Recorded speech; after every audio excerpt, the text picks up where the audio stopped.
Hello, and thank you for listening to Mapping the Zone, a podcast that is ordinarily dedicated to discussion of the works and context of Thomas Pynchon. I am one of your co-hosts, the feminized American. And I'm not that, but I am one of the co-hosts. And this is the second episode of our series that we are going to be doing over the course of the entirety of 2026, just about, on Infinite Jest, David Foster Wallace's masterpiece. And this month, we are reading from page 105 to page 198. Cody, what did you think about this chunk of the book? This is, for me, what really kind of sunk its hooks into me on my first reading. This is where it all kind of really started to kind of gel together, and a lot of his ideas kind of really started to make themselves apparent as I was reading. We've kind of moved, I don't want to say past the, introductory part of the, getting to know the characters and everything like that, but we have enough information on them that we can start kind of getting to know their place in the story more. They're situating themselves a little bit more in the narrative. We're getting a better feel for them. We're learning more about the world as it exists. So there's some world building that's going on that's really interesting. It was a much easier read for me than the first 100 pages. Not to say that the first 100 pages are bad anyways, just a very different experience for me. But I thoroughly enjoyed it. There's some parts in here that are very, very funny, and some parts that I hadn't really clocked the first time I read it. And again, this is one of those books we've talked about before. Same with Pynchon, that really lends itself to rereading, just because there's so much going on, and there's so much that the more you know as far as what happens later in the story, it really informs what was happening at the beginning, and you can only kind of get that by going back to it again and having this, recursive experience with it. So it's it was a very good section. I kind of didn't want to stop, but I knew I had to just for the sake of doing the show. Right. So I'm excited to get back into it and pick up from where we left off, or where we will leave off. What about you, though?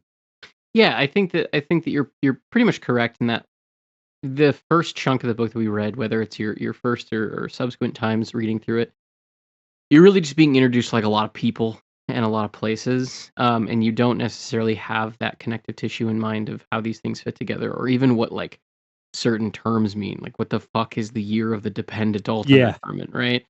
And it is a very disorienting thing, especially your first time through. It gets much easier on subsequent reads, as I'm sure you're experiencing. But I think that you've summed it up correctly in that this second section we read through is where Wallace begins to put some of the connective tissue together to like backfill in some of the events before the book started, some of the major events as far as kind of like moments in history of this version of the North American continent. And then we are obviously, the biggest part is introduced to the other primary location of the book in Enid House. Yeah. So for the most part, this book really offers some foundation settling, I guess is maybe the right way that I'll put it. And it is always going to be a favorite for me because it has the video calling portion in it, which when I read this book for the first time, which was in COVID, like at the height of COVID, I read it starting in March of 2020, or April of 2020. Sorry. That part stuck out to me more than like anything else, obviously, because it was incredibly relevant. I can see that, yeah. To what everybody was going through at the time, and it has been a section of the book that I referenced to everybody in terms of an illustration of what the book does incredibly well in its humor, in its absurdity, in its sort of encyclopedic nature and trying to present a world to the reader, and also in its critique of technology and like consumer cycles.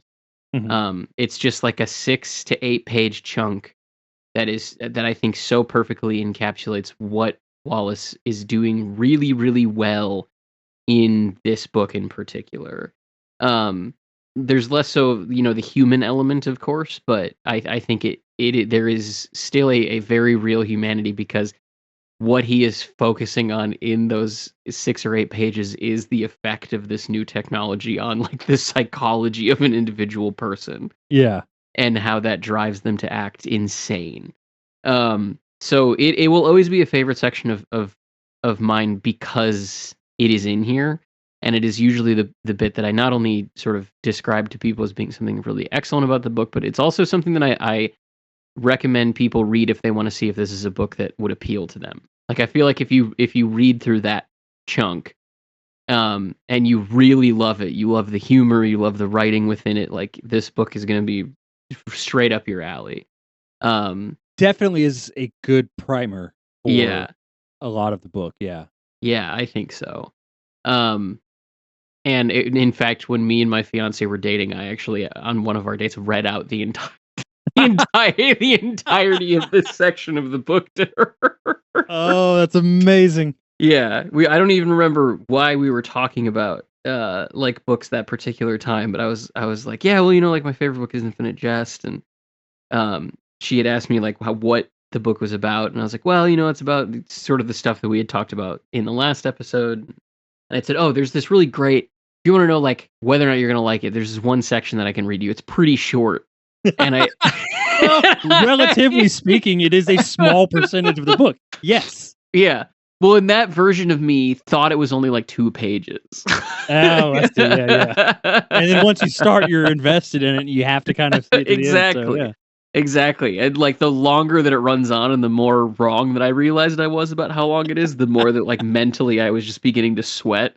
Like, don't pull the hook on me. I like, mentally I was just trying to beam out the thought, like, it's almost over. It's almost Yeah. over. But she stuck through it, and now we laugh about that pretty regularly. I would imagine so. So yeah, it's a section of the book that really feels like I had mentioned, like, foundation settling, and then I think in the next section we're gonna read, once we get into the 300s, that's where you finally get, if I'm not mistaken, the outline of how the years work. Yeah, I believe so. Yeah. And that is, I think, once you kind of hit that point where Wallace tells you, like, here's the actual chronology of all of these different years I've referenced, that's kind of when the setup is sort of done. Like, Yeah. everything is kind of in its place, and you sort of know how a lot of this stuff relates to one another. Yeah, so it's sort of is the beginning of the wrap up, anyway, of the setup for this 1300 page behemoth. Yeah. So just like last episode, I'm just going to quick go through and kind of explain what the scenes that we have here are. The section picks up with a continuing of the conversation between Marathe and Steepley, and then we are given another scene of students at ETA speaking to one another about what it's like to be at ETA, specifically dealing with sort of the hardship of existing at ETA and how much work you're put through. We're then treated to, as Wallace would put it, Mario Incandenza's first and even remotely romantic experience thus far, between him and the USS Millicent Kent. Maybe my favorite character name. Some of the names for women in this book are amazing, whether it's that one or Lateral Alice Moore. Lateral Alice Moore is good too, yeah. Or just Mildred Bonk. Who this character is just obsessed with. That she's just like the most beautiful woman ever, but their name is Mildred Bonk.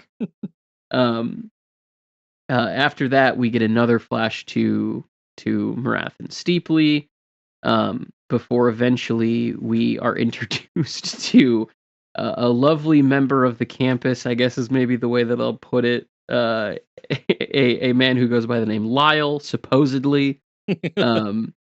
And then we are introduced to another Ennett House resident in Port Tony, which there's a lot to talk about once we get to that.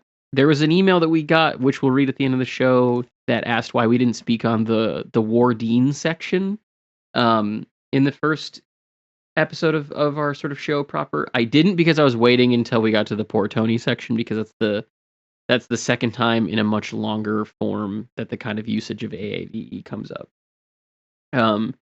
After that, we are treated to another conversation between Hal and one of his brothers. And then we are introduced to some information to do with the Ennett house more properly, where it came from, and some of the people that work there. And then eventually we are given a couple of, not a couple of, an email chain and then an essay written by Hal and Canenza. And then eventually a newspaper article that is written by Steepley, which gives you some context for what his character is sort of undercover as. It is not clear why it needs to be a woman. To be clear, I stand by what we said in the last episode that there is no illustration given for why he is a woman, or dressed as a woman, but it does give you some idea of what it is that he's doing. And then we are treated to the absolutely lovely chunk on video calling, and then we're given a look into the illicit urine trade of ETA that Mmmyellow runs. And then we are given a extended monologue by Hal's great-grandfather, as he, I don't know how else to describe this besides berates his son. Yeah. In a garage. Yeah, or I guess rather Hal's grandfather, not great-grandfather. There's references to Hal's great-grandfather within that unhinged monologue, but the man speaking is Hal's grandfather. And then after that, we are given another scene with Michael Mmmyellow, where he is planning to purchase the DMZ, the high-powered acid. And then we are given a extended monologue through Hal, which is presented as the transcript of his narration of a sort of Ennis short film on what it means to kind of be a prodigy. And then we are given a series of transcripts of the one side of a conversation of the person who runs Ennett House. So basically just like the series of people that come into their office over the course of a day. And then we are given another extended scene on the late night radio show run by Madame Psychosis, which you should remember that name from the filmography that you read through of himself when you start the book. And then finally, the last couple of pages are dedicated to a description of the complex that the Ennett House Drug and Alcohol Recovery House is a part of, and what all of the different buildings therein operate as. So that's kind of what we're looking at within these pages. Starting with 105 again, we are right back in there with Marathe and Steepley.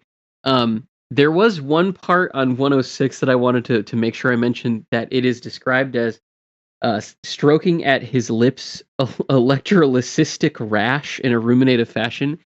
He's getting laser hair removal.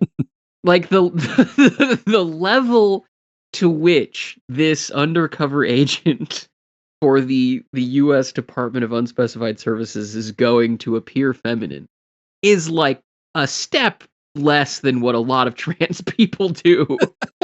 As far as I'm aware, there is no legal name change or gender change on any documentation, nor hormones, but the man is getting his hair lasered off. He is dedicated. It's definitely a case of like, nobody asked you to do this. Yeah, but absolutely. I mean, you're doing it. Got to respect the commitment to the job, I guess. Most of this portion of their conversation has to do with, for lack of a better term, like the philosophical differences between the United States and, in particular, sort of the Quebecois separatist mindset. And again, this is a case of Wallace restating different aspects of the same general idea through multiple characters to, again, hit down on their importance. So we talked about in the last episode this idea of dedication, or giving someone's, being or oneself over to something. That was something that we talked about a lot in the last episode. And this is where, again, we get the same treatment in the conversation between these two. There is it begins with a conversation about the love that exists between the head of the U.S. Department of Unspecified Services and his wife, who is effectively a Quebecois separatist, and the kind of concerning relationship that may exist there from like a national security perspective. And then eventually it turns into this discussion on choosing your temple, so to speak. And this is something that isn't just important for Infinite Jest, it is supremely important for Infinite Jest, but it is significantly important for the rest of Wallace's bibliography. Because if you were to go to the last thing that he technically published is maybe a loose term because it was just a speech he gave. But if you go to one of the last sort of public addresses or things that people remember about his later period before the Pale King was put together after his death, it would be the This Is Water commencement speech at Kenyon. And that same idea of choosing your temple, choosing what you worship, is something that he talks about extensively in that whole commencement speech. So it is again one of these things that runs through his whole sort of career. If you're seeking to understand what Wallace was really about, or what was the phrase that he used? Rattled his cherries or something like that in terms of the stuff that he found interesting in writing. What do you think about this conversation between the two of them? I love it, actually. I was glad you brought it up because I had it underlined a couple of parts of it, specifically on 107 where it says Marathe ignored this. Well, I should actually back up because there's a great characterization that separates Steeply and Marathe and kind of exemplifies or Steeply exemplifies the sort of U.S. I guess mindset, the sort of disconnection from caring about anything. Yeah. Where they're having this conversation and then it just says deeply made motions of weary familiarity.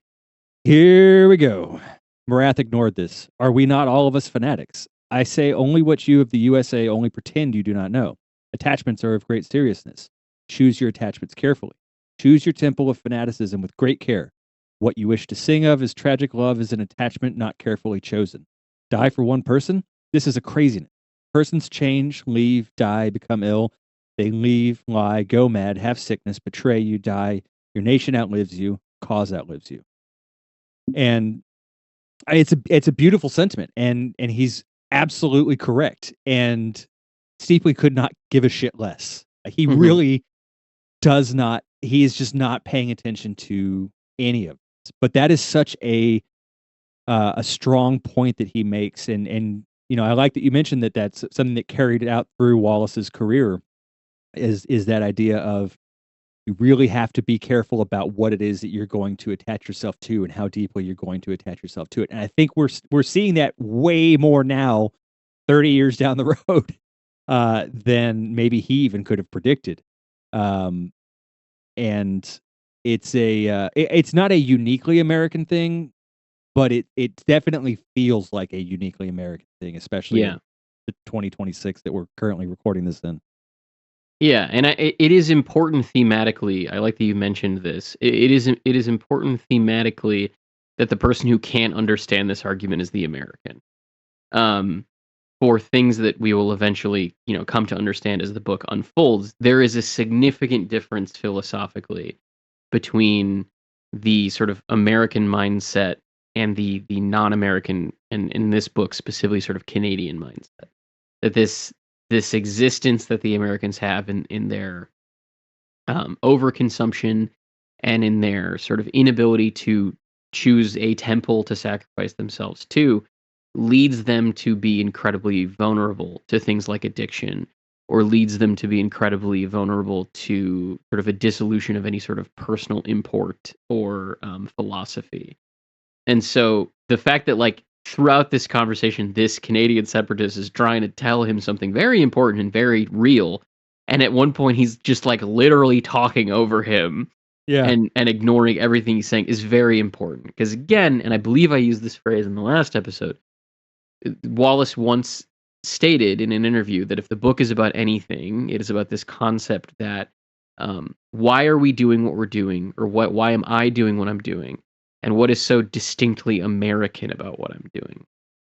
The sort of malaise spiritually that he's trying to address in this book. And there's an argument to be stated that it was also his attempt to address it within himself, does come out of this distinctly American mindset and the distinctly American attachment to technology and consumption and things that certainly exist in other places, and I would say the global issue with it has grown since this book was published in the 90s, but it is a very prophetic sort of viewpoint in that regard. And there's a really great quote here that starts on 107 and continues over to 108, where it says, Marathe said, is it not the choice of the most supreme importance? Who teaches your USA children how to choose their temple? What to love enough not to think 2 times? This from a man who, Marathe was willing that his voice not rise. For this choice determines all else. No, all other of our, you say, free choices follow from this. What is our temple? What is the temple thus for USA's? What is it when you fear that you must protect them from themselves? If wicked Quebecers conspire to bring the entertainment into their warm homes? Steepley's face had assumed the openly twisted, sneering expression which he knew well Quebecers found repellent on Americans. But you assume it's always choice, conscious decision. This isn't just a little naive, Remy. You sit down with your little accountant's ledger and soberly decide what to love, always? The alternatives are, what if sometimes there is no choice about what to love? What if the temple comes to Muhammad? What if you just love without deciding? You just do. You see her and in that instant are lost to sober account keeping and cannot choose but to love. Marathe's sniff held disdain. Then in such a case your temple is self and sentiment. Then in such an instance you are a fanatic of desire, a slave to your individual subjective narrow self's sentiments, a citizen of nothing. You become a citizen of nothing. You are by yourself and alone, kneeling to yourself. A silence ensued thus. Marathe shifted in his chair. In a case such as this, you become the slave who believes he's free. The most pathetic of bondage, not tragic, no song. You believe you would die twice for another, but in truth would die only for you alone. It's sentiment. So like that is maybe one of the best couple of sentence descriptions of what he means by like a distinct American mindset. Yeah. This idea that in America we're sort of convinced that we have free choice and we're convinced that we're making those choices, but in actuality it's it's advertising. It's advertising and manipulation to push people into these boxes of consumption essentially. Yeah. And it's funny that you bring that up because we were talking off show as we do, but about Wallace's essay and a supposedly fun thing I'll never do again about TV and the culture impact that it has on America. And that's something we're going to get more into on the next episode because I haven't finished that essay. But where I left off is just after he's talking about the Pepsi ad that won a bunch of awards that was doing exactly that. It was presenting this illusion of choice of like the choice of a new generation. And it's not that at all. There's no choice involved in it. You're just told that's what you like. And it is a very American thing to see that and just, buy into it and then call it free choice. Yeah. Because it's just such a blatant oxymoron right there that it is baffling how many people just either don't see it or refuse to see it. And it's not, nobody can completely remove themselves from consumerist state of being. Like it's just not a possibility in the world in which we live. I guess you could if you were willing to go like completely off grid or whatever, but that's such a rare thing that anybody can do. Mm-hmm. But the way that Steepley is portrayed in this is showing that because if you go down just a couple of the next paragraph down, his response is just to fart. Like, that's Yeah. just what he does. And it's like, that is such an American bullshit reaction of just Yep. like, this guy is pouring his heart out and trying to get you to see, like, you're fucking up real bad. And it's not, it's past the point of an inability to comprehend it. It's just willful ignorance at that point.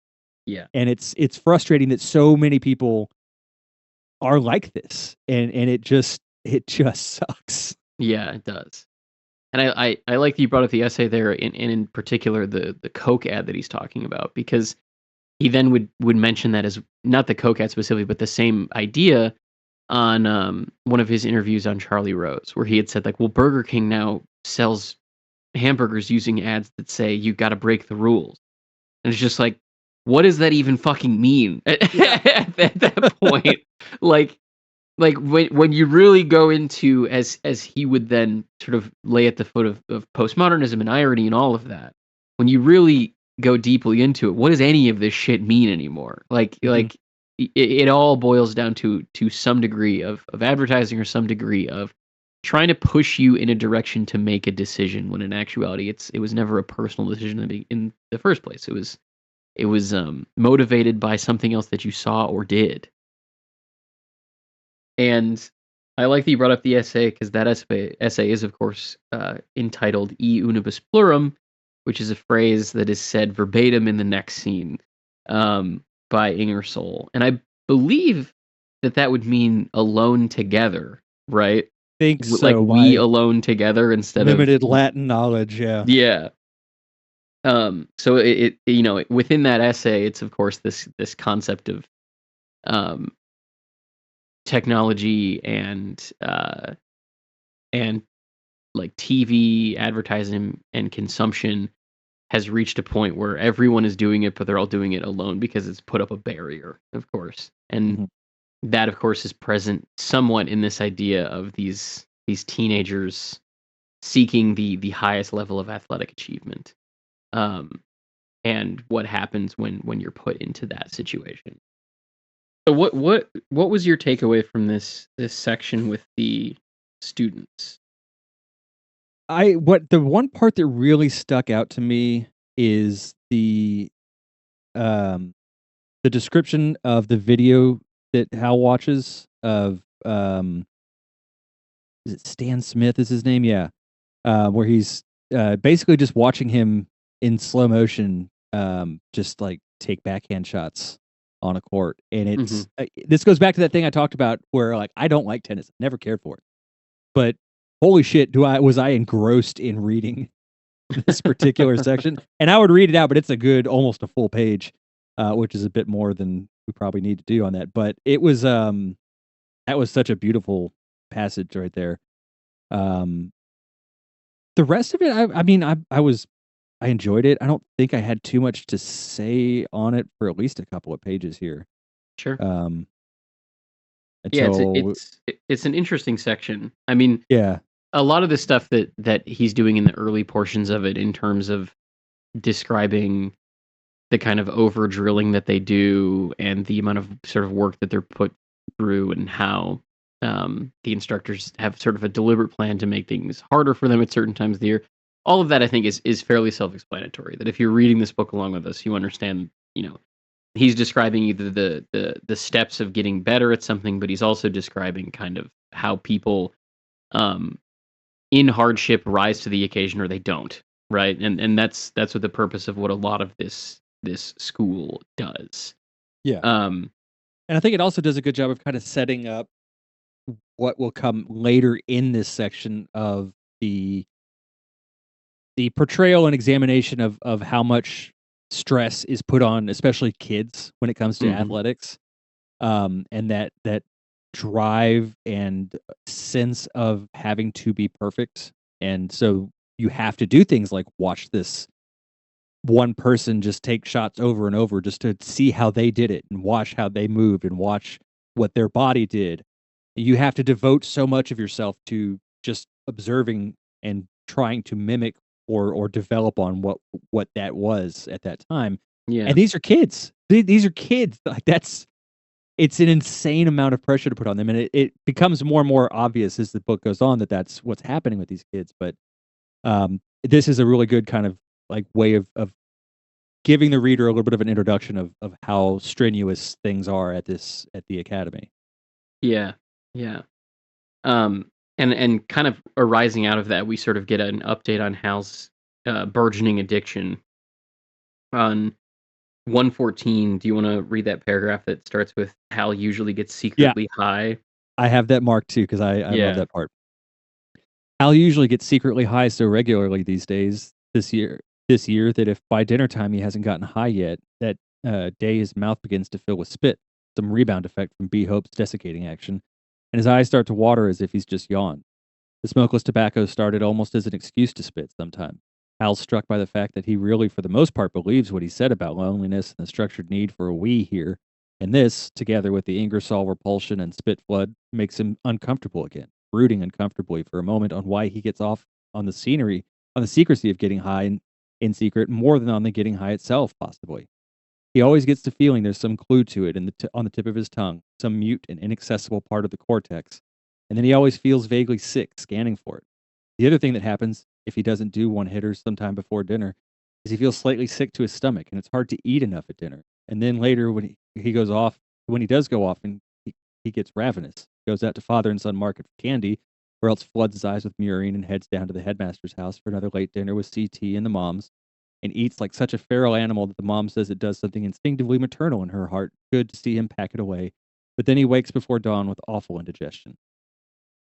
So It's such a and I'll let you finish no, it, but no, it is such a brilliant way to show how these things burgeon themselves into addictive cycles. yeah, yeah. It it goes back to what we talked about earlier in the first part of the book, where we see how and the amount of effort he puts into not just the act of getting high, but the act of it.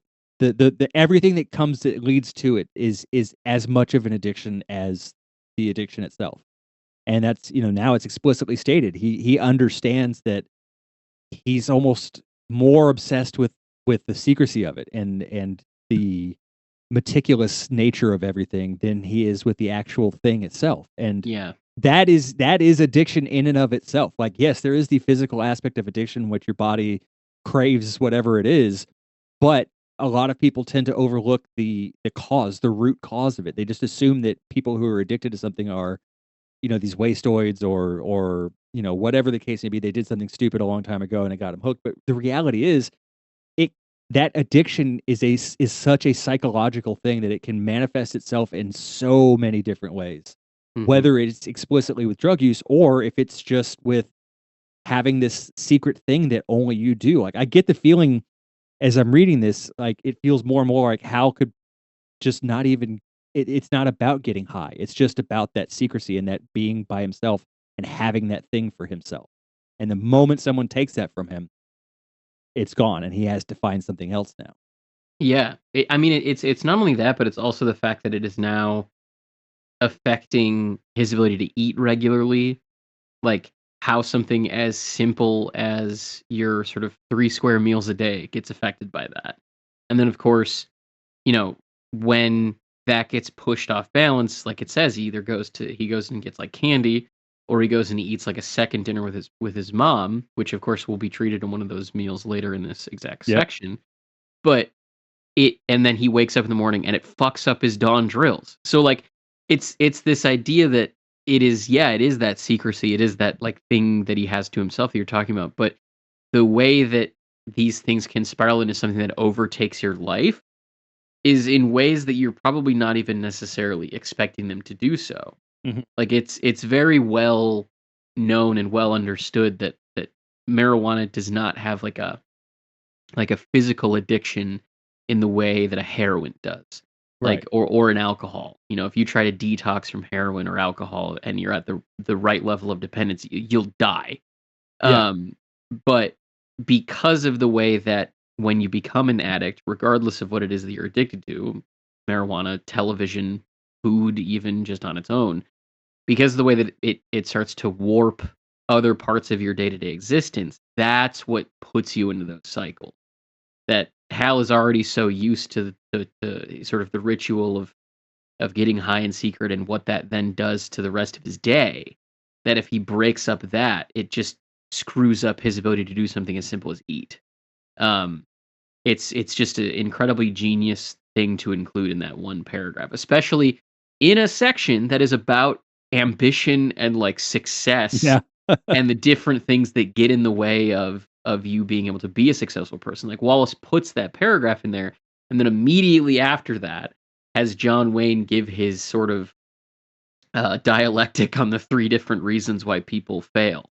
Um, it's just really really smart construction. Yeah. Um, and of course, from there, after this sort of description of why it is that some people fail, these three different pathways that see people plateau out, we switch to a series of vignettes of how the upperclassmen kind of spend time with the lower classmen that they're buddied with.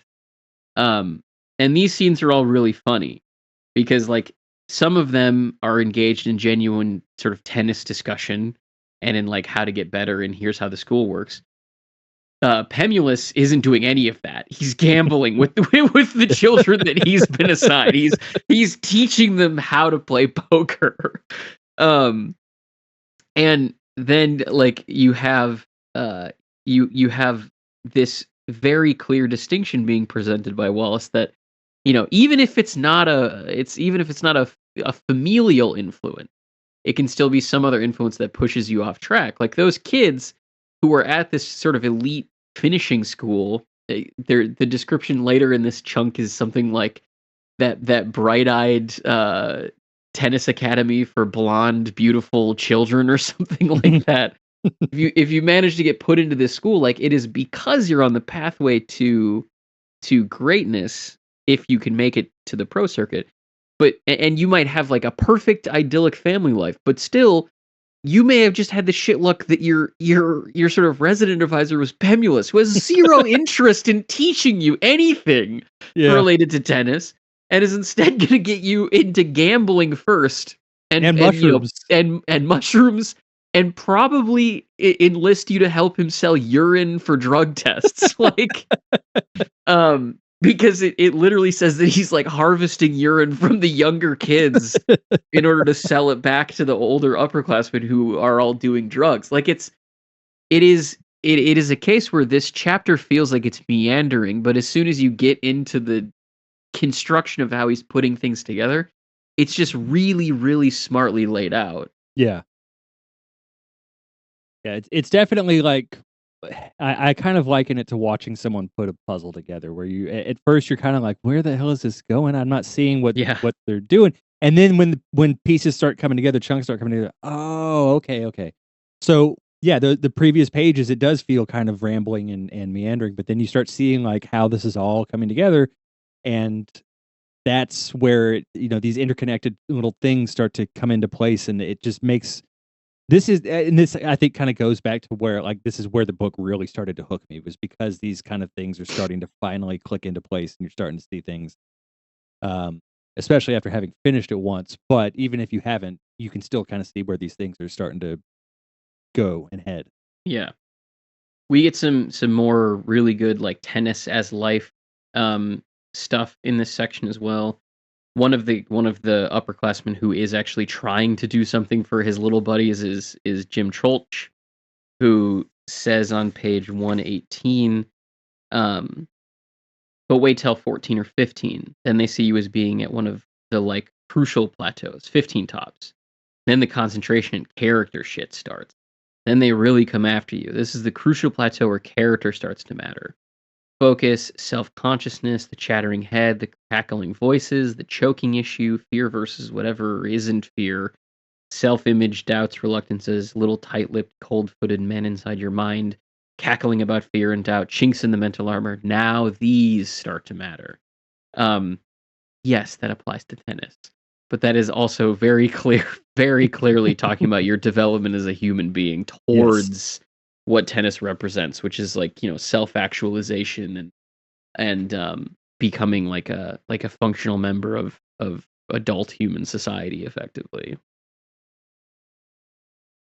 Yeah, it's definitely um, a reality of coming to age rather Yeah. than the sort of glorified um, way in which it's often portrayed in a lot of media. Yeah. Yeah. Um, what do we think of Mario's first and only remotely romantic experience? Before that, I just want to mention Oh, yeah, the yeah. use of the word Kurt Wanging, which Kertwanging, yeah. Kurt Wanging, beautiful. I ended up the Simpsons nerd in me wrote a note that just says, "What a perfectly cromulent word." There you go. Love a Perfect. made up word. I love a made up word, and that's a great one. It's great Um, onomatopoeia. but to get to Mario's as the subchapter is called, Mario Incandescence's first and only even remotely romantic experience thus far.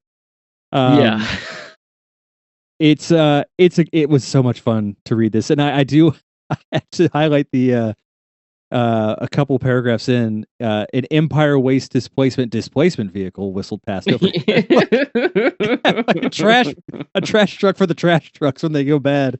Mhm. Um, but yeah, this is a very funny scene, and it highlights again. I'm fairly certain I brought up in the last episode Mario's kind of aloofness, charming aloofness, where he's not. We're not. I don't think as a reader, at least me, um, we're not laughing at him. I think he is so wholesome. It is Yeah. it's almost a fault, but he's so like there's nothing really bad about him. He's just really wholesome, and it just is charmingly amusing. Mhm. And his inability to clock jokes is always kind of a fun thing. Like when he mentions that uh, Mario said he was pretty sure that Australia was a continent. Like the subtleties of like hyperbolic comments are just so past him. And oh my god, it's so good. But it's such a great scene, and it's such a fun read of them going out into the woods and trying to find this camera that may or may not actually be out there, Mhm. and his um, nervousness at the whole situation. The USS Millicent Kent just doesn't get old to me. I love that name. There's such like an admiration behind it. Just It's sort like, of an Amazonian woman yeah, who there's this goes to this regalness to her. school. It's a great section. It's probably it's among my favorite sections of this larger section that we read. Yeah. And there's some great prose in here. Yeah. On 124, by now the light was about the same color as the ash and clinkers in the bottom of a Weber grill. What a fucking beautiful way to paint an evening sky in Mhm. text. It's it's beautiful. Yeah. And I think that this section, one of the other big things that Wallace does in this section is further cements this idea that, and again, you probably wouldn't notice this necessarily if you were a first time reader, maybe I'm wrong, but this is really also setting up a lot of like the person that you should aspire to be is Mario. Yes. Um and he again, similar to, as I said in the last episode, to Wuthering Heights with Joseph, and then also to the conversation with Stitt, he likes to disguise truth in a strange package. Mhm. Um, and Mario is, on his face because of his physical deformities and all of the sort of challenges that he has in life. We kind of don't, as a reader, immediately think, "Oh, that's the person that I should strive to embody," because look at the difficulties that he has as a result of his birth defects or his kind of inability to understand um, social cues. Like especially in this section, the Millicent Kent is wanting to fuck him in the Yeah. woods. Oh yeah. Like In the that's worst ways. yeah, that's what's going on here. And she has contrived a situation in which there is probably not a tripod, even though there would appear to be one, right? When you get to the end of the section, Mhm. you are not given the impression that there should be a tripod there. That she's just trying to kind of lure him because that's what Yeah. she knows that he's interested in. It's a ruse. Yeah. Um, but if you actually look at the kind of disposition of the character, what he's doing is trusting her.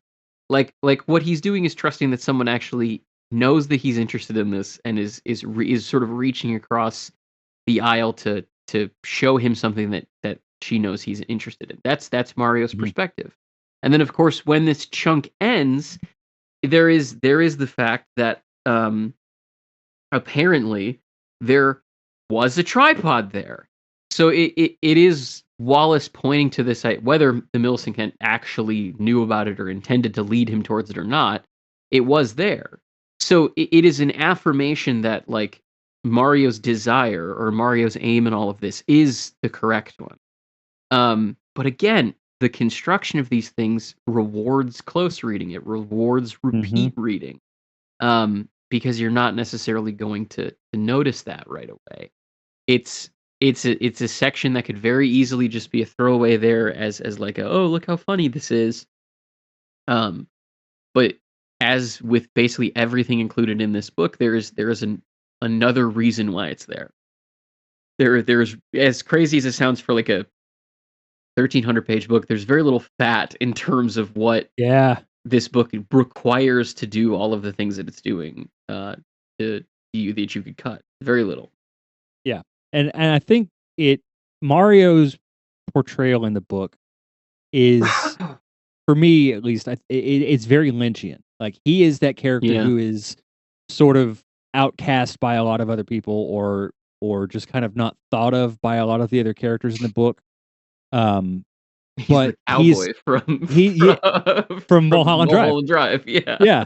He's kind of like the moral compass in all of this. Like, Mhm. he's the one kind of almost pure character in the book. There's nothing that he's, trying to hide from anybody. He's not selfish. He's not any of these kind of negative characteristics that so many of the other characters have. He's just there, and he's just doing his thing. And Mhm. he couldn't be happier in doing what he's doing.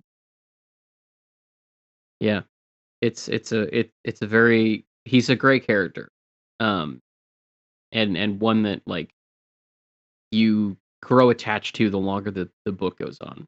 Like, Mhm. and I like, this is jumping way ahead, but the scene where he's the only person who's willing to shake someone's hand, Yeah. like, Yeah. Yeah. is such an illustration of everything of everything that we're talking about. Um, and what that action signifies about him as a character, and also about, what we should strive for as the kind of reader outside the lens of the novel. From there, we flip back to Marathe and Steepley, and this is where we learn that there may be an antidote to the tape. Um, that is the primary purpose of this sort of flashback. This idea that Steepley flicked some ashes from a cigarette with a coarse thumb gesture that was not yet feminine. But we're not any more sure that they actually do have copies. Also, does the quote anti-entertainment the film's director supposedly made to counter the lethality, does it really also exist? This really could be some sort of game for you in the FLQ to hold out the promise of the anti-entertainment as a chip for concessions as some kind of remedy or antidote. So what Wallace is putting here is the idea in the mind of the reader that there are copies of the entertainment that the medical attaché was watching, and that there is potentially a anti-entertainment or an antidote tape that you can play to break someone out of a sort of obsessive spiral of watching the movie over and over again. Um, do you have any takes on the your walled nation or your murated nation? I was literally going to ask you the same thing. I really don't, and I circled it in the book, and I just put a question mark next to it because I feel like there's something there, because especially because of the separation of it. Yeah, It's made to look like there's importance there, and I'm sure there is. I just can't parse whatever it might be. it's it's like a completely obsolete word, to the Yeah, point, yeah, where if you try to look this up, this word, what it does is it leads you to Infinite Jest, yeah, yeah. because of how little used the um the actual term is. Basically, from what I understand, it just means walled or something enclosed by a wall. Yeah. Um, and it is an illustration of the fact that towards the end of his life, David Foster Wallace would be working to contribute to the dictionary. That was like something that he was actively doing. Um, and it also, I think, is used for the purpose of what we're digging into. This idea of like wanting to call attention to it with how strange the word is, and making us think about what it is that the two of them are talking about. Um, I think that there is a chance um, that there is also a joke in here in that this is walled off from the rest of the chapter. Holy shit! I hadn't thought about that. I'm over here thinking like, well, America kind of puts up walls that doesn't want to be seen Mhm. in its decadence, and does that almost makes way more sense. Um, That would be a really, really good kind of like meta in joke. yeah. I think that is definitely a joke that is happening there. In that right above is the end of a previous chunk, even though it's like the same thing, and then right after that is the start of a whole new chapter, and so it's just Mhm. like literally alone. Yeah. Um, yeah, I think that there is also something to be said for the fact that like there is some truth to the idea that the US is walled anyway in terms of the fans and the radiation.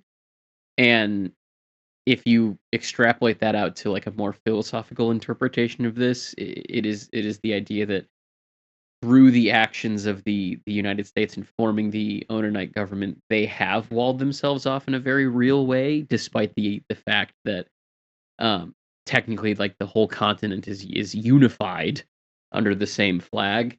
So Mhm. I think it works in a couple of different ways. I did also see someone else's interpretation of this on Reddit a long time ago as being just it was a sentence Wallace couldn't bear with himself to cut, and so he just needed to leave it in there. Um, yeah, it's an interesting inclusion, and I am not an expert on every page of this book, and this is a good example of that. I came across another post, a 4-year-old post from the David Foster Wallace subreddit where they were talking about this. And this person said, "It is an example of the situation described in the last line of the preceding section. Marathe's comrades on wheels think Marathe has an eidetic memory. Like how? He doesn't. He knows this because he can remember several incidences he failed later to recall. Case in point, the separate sentence is a later addition from the perspective of Marathe, an afterthought or something he remembered later, the content of which he failed to recall in the first reporting. It may help to note that Marathe's reports are always written in past tense." So, if you go into the sort of ending scene right before that, it does say, "Again, the coyote and also another farther off perhaps to answer if the sounds were like that of a domestic dog being given low voltage. Les Assassins, M. Fortier and M. Bruleme and some others of his comrades on wheels believed Remy Marathe to be eidetic, near perfect in recall and detail. Marathe, who could remember several incidents of crucial observations he failed to later recall, knew this wasn't true." And then there's just like missing time there. So there is some idea that that could be why that's there. Um, but I have yet to find a good interpretation of it that I think is like solid across the board that doesn't leave me with any more questions. Because Hmm. that then leads you to wonder, like, well, Marathe is not the narrator of this book, Right. so what does that mean in terms of that interpretation of it? Um, but yeah, an interesting inclusion there. Um, how do you feel about Lyle? Gross. Sweaty. Um, it's it's funny as hell. Don't get me wrong. Yeah. It's just such a great image to see, but it's also so viscerally off-putting to read. Um, but I do love the sort of like West Coast guru bro vibe that he has. And the tone that is given to this section too, because you have like the line, they hunker then and grimace and try to pull the bar down, but like lo, the overweighted shoulder pull becomes a chin up. Like just such a fucking goofy surfer bro way of like philosophizing. But it fits Lyle if that's his name, you know. Yeah. Or I guess we're taking it on good faith that's his name, but just the idea of this dude sitting on a hand dryer and Towel dispenser, yeah. and surviving off of people's literal sweat. So that brings me to the question of: do you think that he's a human being, or do you think that he's a ghost? I say this based on other things that occur later in the book, and earlier too, I think. But I think he is a ghost. I would agree. Yes. He's later shown to levitate, and he doesn't need food. Yeah, I don't know how much nutritional value exists in sweat, but I can't imagine it's a lot. Can't imagine it's a lot. I do love, just to continue on the portion that you had read out. Up they go, their own bodies towards the bar they're trying to pull down. Everyone should get at least one good look at the eyes of a man who finds himself rising towards what he wants to pull down to himself. And I like how the guru on the towel dispenser doesn't laugh at them, or even shake his head sagely on its big brown neck. He just smiles, hiding his tongue. He's like a baby. Everything he sees hits him and sinks without bubbles. He just sits there. I want to be like that. Able to just sit all quiet and pull life toward me, one forehead at a time. His name is supposedly Lyle. I just think it's really funny that some of the students are so creeped out by this guy that they want to prove his weightlifting advice wrong. Yeah. only to then just be placed into an entirely comical situation where they're being dragged up by the weight they're trying to pull. And I love how that comes back later in the email that we read, like 10, 15 pages down the road or something like that. Not too far from here, but I do. Yeah, that was very funny. Bring that back in the way he did. So that leads us into a introduction to poor Tony, who is going to be a future Ennet House resident. But what we're reading in this section of a couple of pages is basically the last event in his life as an addict before he gets to Ennet House. As mentioned at the top of this episode, we did receive an email about why we skipped over the Wardeen section. I skipped over it because I wanted to kind of unite that section and this section, because both of them are written in something like a vernacular. The Wardeen section is written very explicitly in AAVE, a very bad AAVE. Yeah.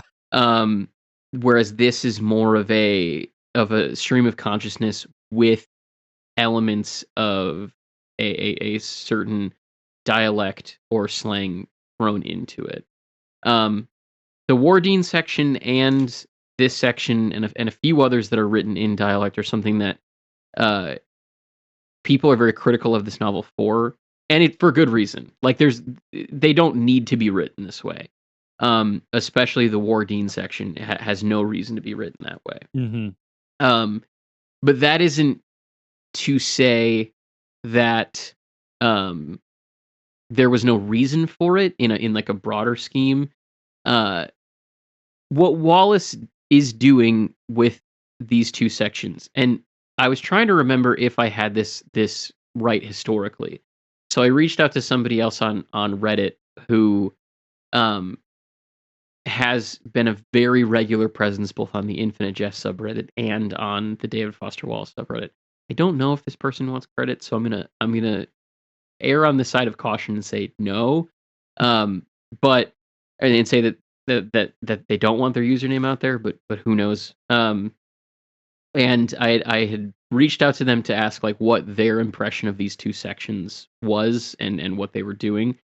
And he reminded me of the fact that the Wardeen section actually started as a writing exercise when Wallace was in college.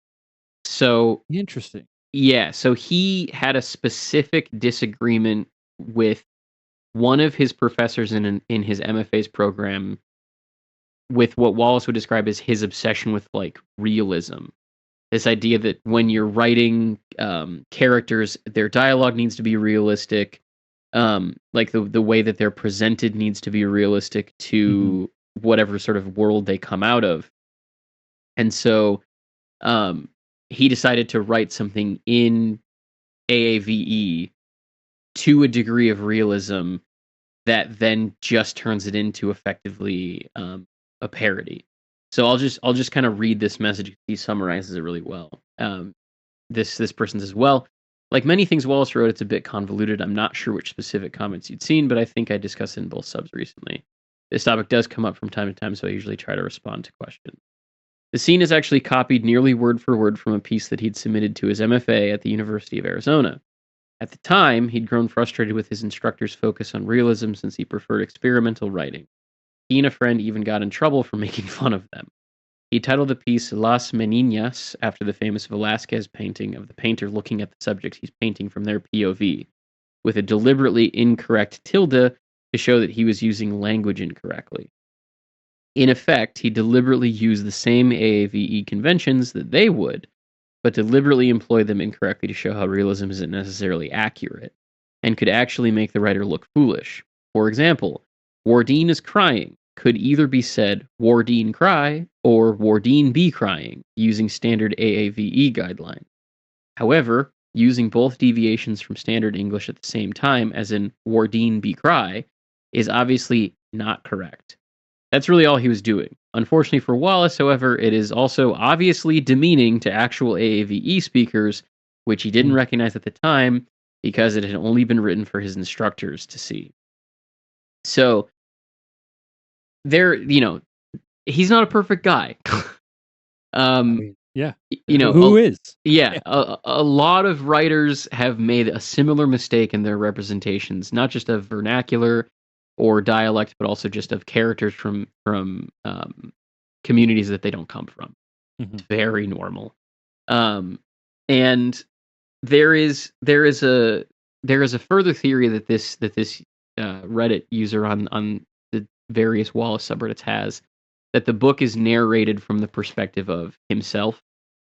Like his ghost is the narrator of the book through the whole of it, and that there is an inherent connection between himself and Wallace, and essentially that Wallace is using the kind of ghost of himself to narrate his own recovery through his own addictions, and then also through his own sort of mistreatments of other people and misconceptions towards other people.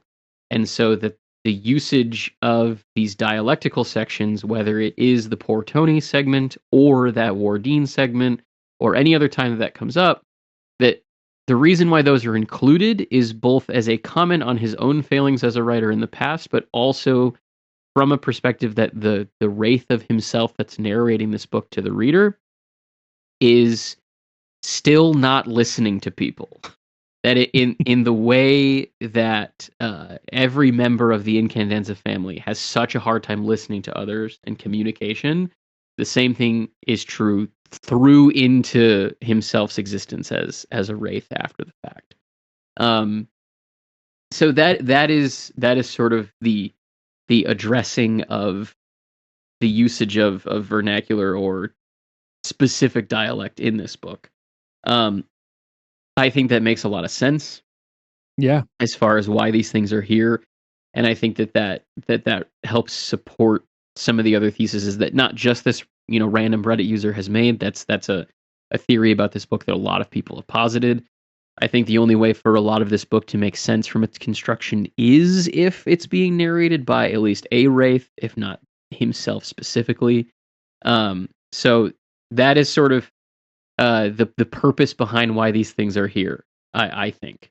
Of course, if you guys have your own theories, or if you have any extended thoughts on the matter, or if you also have some insight into how some of these things got developed, feel free to email us. It's always nice to get other people's perspectives on it, because this is a book that can be analyzed in so many different ways. Yeah. But the basis of this section is again, it's putting an Annett House resident in Annett House effectively. So we read through basically the last night of this person's time as an addict, and it is one of two long stream of consciousness sections in the chunk of the book that we read for this episode, and it is really horrifying the way that this ends. Really, most of it, the way in which he presents that like jonesing for a fix through the narration here, the fact that they do get access to something that'll make them high, and then like less than an hour later, they're already being described as needing, another hit or something else to kind of take the edge off. Mhm. Really puts you in the perspective of someone struggling with addiction. Then of course, the way in which, they're so blinded by their addiction that they don't see what is obviously a ruse or a trap, and it leads to one of them dying like a horrific death. By injection of cleaning chemicals. Like it's it's rough. I actually kind of forgot that this was in the book from the last time that I read it. I didn't, because Yeah. it's been pretty recent since I read it. I got to this section, I was like, oh boy. Here it is again. Yeah. But it's very good. It is very good writing in the sense of portraying addiction. I think it immediately brought to mind Junkie by William S. Burroughs, which Sure. also is a harrowing depiction of heroin addiction and how it kind of leads addicts to becoming almost subhuman, like not through choice, obviously, but because the impact that the drug has on them is so profound, and the effects of it end up your tolerance for it kind of builds up somewhat quickly, and then it just you get to this point of just depravity and willingness to do whatever you have to do to get high again, and that clock, that the time between when you get high and when you need to again is constantly shrinking. Yep. And it's horrifying to read. And so I'd rather read this than read Junkie again, just because Junkie's like 100 and some odd pages of this. Just a man fiending. Yeah. Yeah. Very true. After this, we're given another phone call from Oren, which is again just another illustration of just no one in this family knows how to fucking talk to one another. Like it's impossible. I do though, however, love this. It occurred to Hal that although he lied about meaningless details to Oren on the phone, it had never occurred to him to consider whether Oren was ever doing the same thing. This would, of course, now be followed up in a little bit with the video calling section, but in a different way. This induced a spell of involuted marijuana-type thinking that led quickly, again, to Hal's questioning whether or not he was really all that intelligent. SATs are 6 weeks away, and Pemulus is less and less helpful on the math. You want to know what I'm doing all day. The man's face made a sizzling noise when it hit the pavement, like bacon caliber sizzling. He's still lying there. I see out the window. He's not moving anymore. Everyone's avoiding him, going around him. He looks too hot to touch. A little Hispanic kid made off with his hat. Have you all had snow yet? Describe snow again for me, Hallie. I'm begging you. Just the juxtaposition of these two characters. It's two people what having thinking and talking separate about. conversations at the same time. Oh, it's so good. And I love Hal's answering the phone is just that yellow. Yeah. And it's repeated every time he picks up the phone. It's great. I love it. It's one of my favorite little running gags. Yeah. And then from there we are told about the founding of the Ennett House Drug and Alcohol Recovery House, which is just such a ridiculous name. The redundancy that exists in there is one of my favorites. And just the founder who's like crazy. Yeah. It's just a great bit of humor. Do you want to read that paragraph on 137? Ennett House was not only founded. Ennett House was not only founded, but originally rated, furnished, and decorated by the nameless local AA ex-con who, since sobriety doesn't exactly mean instant sainthood, used to lead select teams of early recovery dope fiends on after-hours boosting expeditions at area furniture and housewares establishments. So this legendary anonymous founder was an extremely tough old Boston AA galoot who believed passionately that everyone, no matter how broad the trail of slime they dragged behind them, deserved the same chance at sobriety through utterly total surrender he'd been granted. The kind of extremely tough love found almost exclusively in tough old Boston galoots. He sometimes, the founder, in the house's early days, required incoming residents to attempt to eat rocks as in like rocks from the ground, to demonstrate their willingness to go to any lengths for the gift of sobriety. The Massachusetts Department of Public Health's Division of Substance Abuse Services eventually requested that this practice be discontinued. I love that both the halfway house and the tennis academy at the top and bottom of the hill, respectively, or rather, reverse there, the bottom and top of the hill, respectively, were both founded by absolute madmen. Just the most crazy unhinged people possible. But in very different ways. Yeah. Yeah, it's so good. And then of course we get a lovely name drop of a different year in subsidized time, the year of the Ushitsu 2007 Mimetic Resolution Cartridge View Motherboard Easy to Install Upgrade for Infernitron Interlaced TP Systems for Home, Office, or Mobile. Brilliant. Love it. So brilliant. And then of course, yeah, go ahead. Oh, I was just gonna say, I to go back to that description of the founder, that idea of, as much as funny as it fucking is, the idea of making people eat rocks to prove how serious they are, really kind of points a finger at a lot of those sobriety programs and how really toxic they can be. Yeah. And how much they become sort of their own addiction and become this almost like a cult. And that gets examined a little bit more later in this section as well. But yeah, it's a fascinating thing that I think gets overlooked by a lot of people who see the sobriety houses and AA and all that kind of stuff as like this really good program that's helping people. But the reality is a lot darker than that. Yeah. Yeah, or at least it can be anyway. That these programs or these systems can, because of the kind of addict mentality, can lead to decisions or people abusing that power in a very real way. What do we think about the bricklaying accident? It's such a fun read. I read it twice just because it was so funny. And it's one of those things where it's like, this is a good example of like when overwriting makes something better.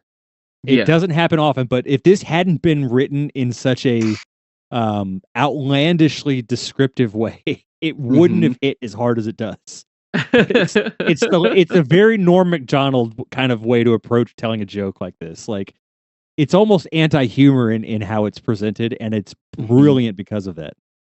Yeah. Well, and the thing that what you just said really brings to mind is the fact that we often talk about in the Pinch-On episodes of our podcast, how he'll lay an absolute motherfucker of a chapter on you.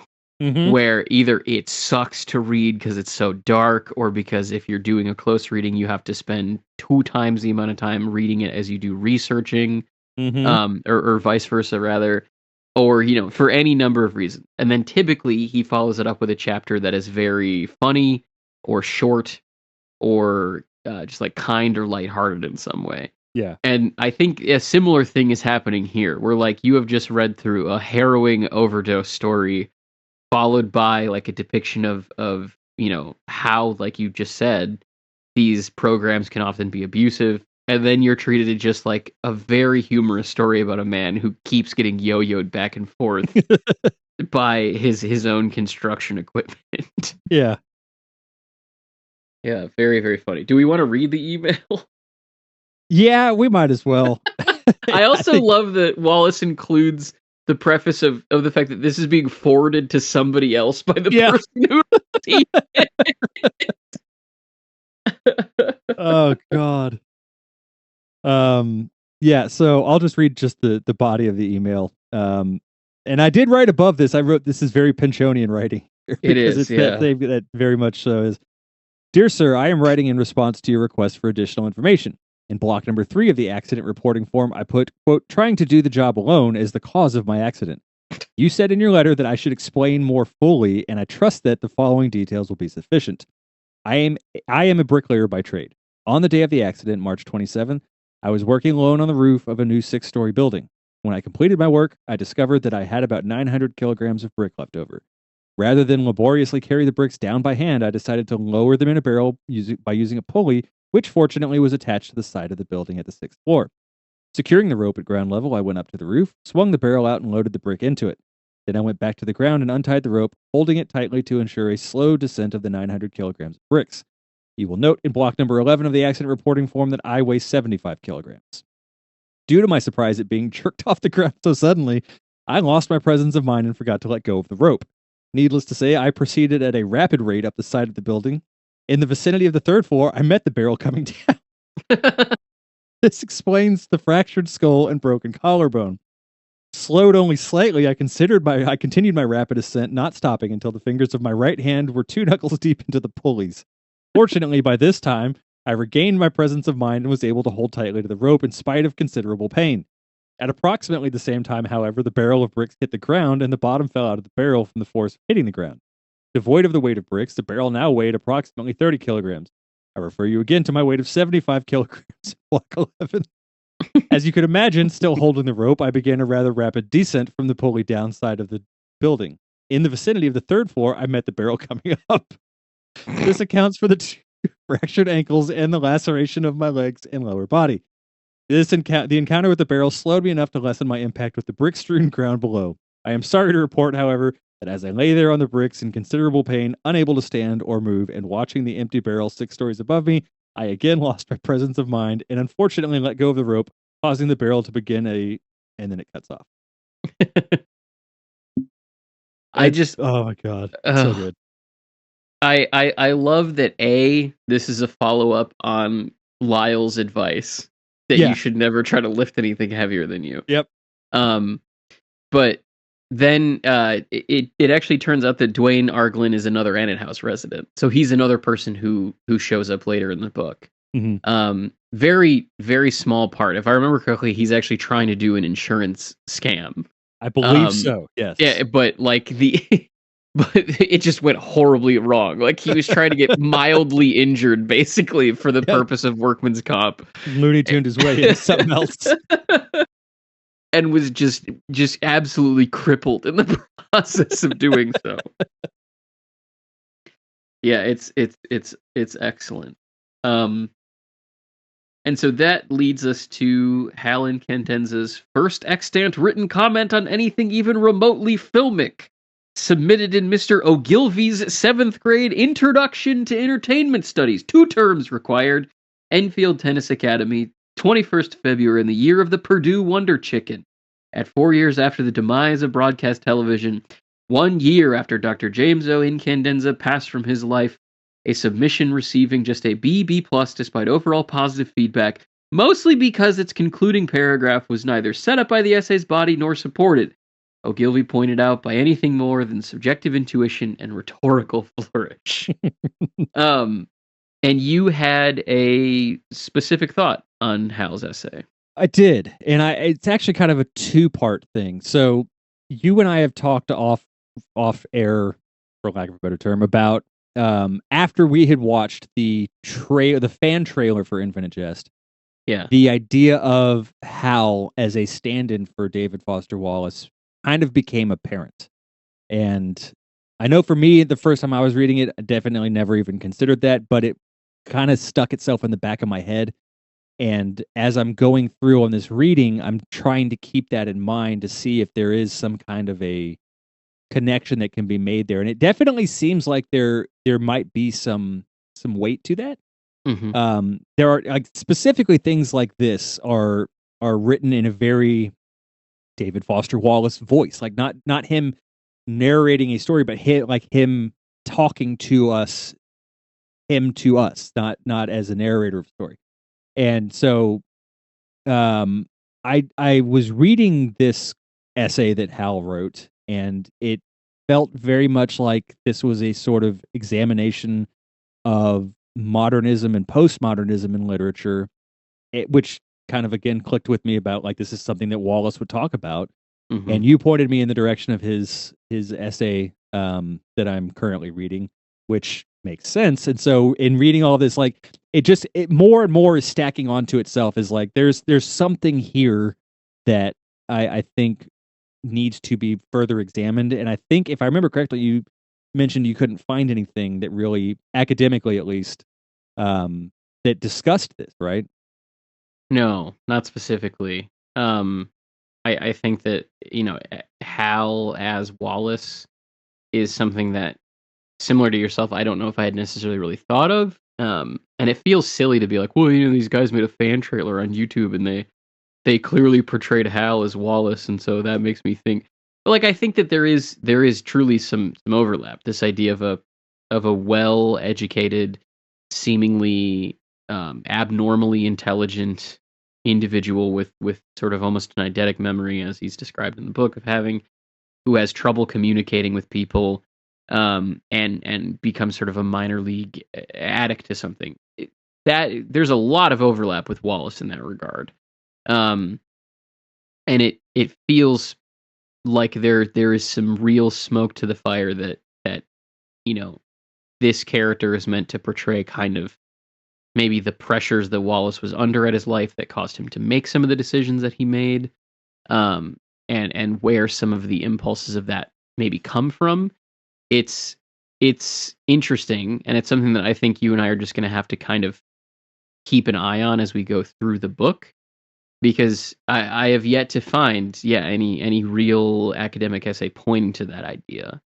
Um, and so it's really going to be something that who knows, maybe we'll have to write something after we're done.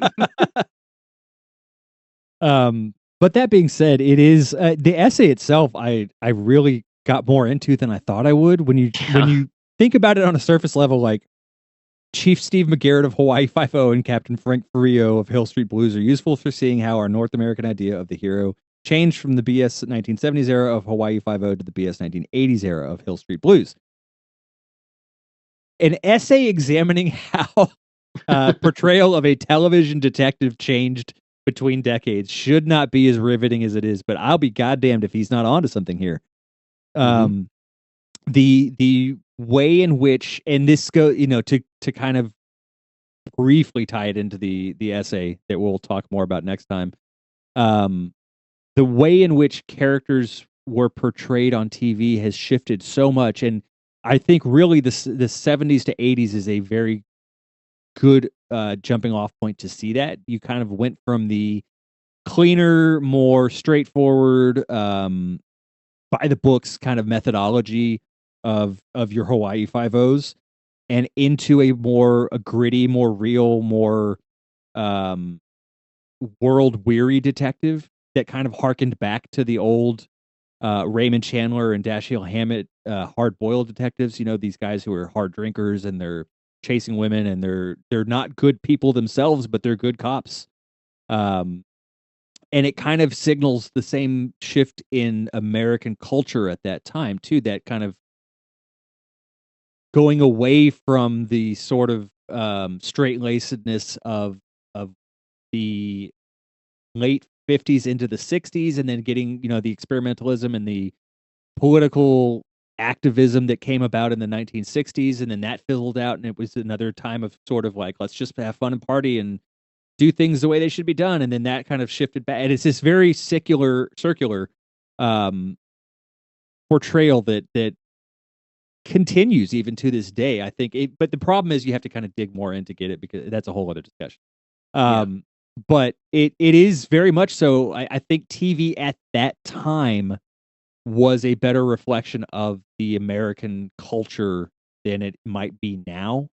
Mhm. Um, and this is a bizarrely good examination of that, and what makes a postmodern hero different from a modernist hero, and how is that connected to literature? I'm still working out a lot of that, but I think it's the shift from your writers like your Steinbecks, your Hemingways and Fitzgeralds into the the 60s, the Ginsbergs and your emerging Penchons and these like Ken Kesey and these other authors who would start to really kind of play more with the way language worked and the way structuring worked and the way storytelling worked, and it wasn't so much now about telling the story as it was making an experience of the story, and it's such a cultural shift in that media, but it is also apparent in TV too, and I had never really considered that. So Yeah. And I think that as I've been sitting here listening to you talk about sort of your experience with reading this portion and the thought process that you put into it, I think that what really comes to mind is the idea that like there is an argument being made that essentially the entertainment that exists reflects the environment in which it's made. Like Yeah, what yeah. you're talking about, right? That's the obvious thing that he's mentioning there. But then also I think that you bring up a good point in that a lot of, if we're looking at it at a metatextual level of talking about the shift from modernism to postmodernism, and you mentioned guys like you mentioned guys like Pynchon, and you mentioned guys like Allen Ginsberg and people from like the Beat era that kind of preceded the postmodern era. A lot of those guys were engaged culturally in something, right? Like Mhm. they were doing the drugs. Oh They boy, were, were they. yeah, they were going to the political rallies. Um they were involved in something countercultural, and the writing came out of that, right? Mhm. But by the time you get outside of that founding era into the postmodernists, the later postmodernists, like not the ones who invented it, but the people who were taking the trappings of it and either making Burger King commercials or adapting it to something else, they're not involved in that culture. Mhm. That the culture that existed that gave birth to these movements, they're not in it, but it's innervated out into the culture in such a way that um, they don't know how to accurately reflect that. And I think it's interesting that the last paragraph of his essay is, "But what comes next? What North American hero can hope to succeed the placid Frank? We await, I predict, the hero of non-action, the catatonic hero, the one beyond calm, divorced from all stimulus, carried here and there across sets by burly extras whose blood sings with retrograde Amy." So, if we're getting into conspiracy corner stuff and trying to break down this content, that to me, aided by what you had mentioned, is the idea that once postmodernism, in Wallace's words, had run its course and becomes just part of the kind of ironic, sarcastic nature of entertainment that is sped through TV, and that TV becomes sort of, to use another Wallacean phrase, the snorkel that we hold to the universe. Um, the only thing that popular entertainment can do to reproduce its environment is someone doing nothing. Because if all you're doing is sitting at home on the couch watching TV, then there is no cultural milieu for you to write out of. Mhm. There is no counterculture for you to be a part of. There are no drugs for you to be doing that inspires whatever work you're writing. There's nothing to comment on. If everything's already been deconstructed by the postmodernists and then the people who kind of claim to carry their torch, there's nowhere else to go. Where you go is to your couch. And so if there's going to be a police captain that is based on that existence, that if that is the world that you're writing out of, the police captain would do nothing. He would be carried everywhere by his lackeys because he's engaging in non-action, as Hal is arguing. And it seems important that what he is describing in the last paragraph is what happens to the cultural attaché, Mhm. because they pick him up and carry him out as he's frozen in a seated position. And if the entertainment itself represents that kind of media addiction and the way in which the overconsumption of television and media and technology inures you to any sort of life or stimulus because you're trapped in a forever feedback loop, then it would make sense that this fictional captain would be doing the same thing as the attaché. That's a thought that I only just had just now. So, Well, it was well elucidated. So, but that could be what's going on there. From there, we have a fake profile written on somebody who had a heart transplant done. Um, the opening to this particular article says, "Enormous electrolysis rash journalist Helen Steepley's only putative published article before beginning her soft profile on Phoenix Cardinals punter Orange Incandenza." So it's clear that like this article that you're reading is effectively a cover story. That Mhm. whatever it is that she's being assigned, whatever that he is being assigned to do involves getting close to Oren Incandenza as a journalist, and that in order to do that, there had to be something written that would be attached to his byline. Is really what this is here for. Yeah. Then we are given a definition of different separatist groups. This is, again, present here because we need to know what these terms mean, in the same way that there will later be a definition of the years of subsidized time. This is doing a very similar thing. It's telling you who these different separatist groups are that exist within Quebec, and then also kind of ways to sort out what they're doing and how they're doing it is effectively what that's there for. And then we get to my favorite section of this chunk of the book, which is the video calling section. It's just so good. It really is. It's really remarkable. And there's so many things within here that has gained more sort of not prevalence, but like reality seemingly in modern time. Yeah.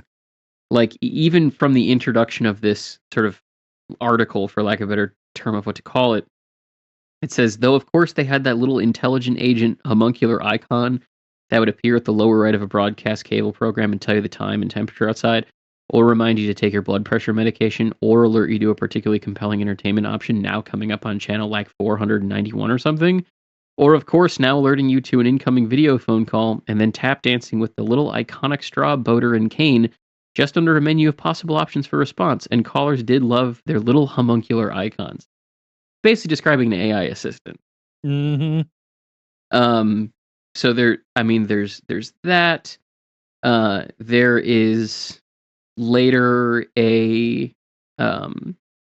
reference to sort of like cycles of consumption. On 150, it reads, but actually after a while, culturally approved as a kind of chic integrity, not ludditism, but like a retrograde transcendence of sci-fi-ish high-tech for its own sake. A transcendence of the vanity and the slavery to high-tech fashion that people view as so unattractive in one another. In other words, a return to oral-only telephony became, at the closed curve's end, a kind of status symbol of anti-vanity, such that only callers utterly lacking in self-awareness continued to use video phony and tableau. This is basically what's happened with like analog tech.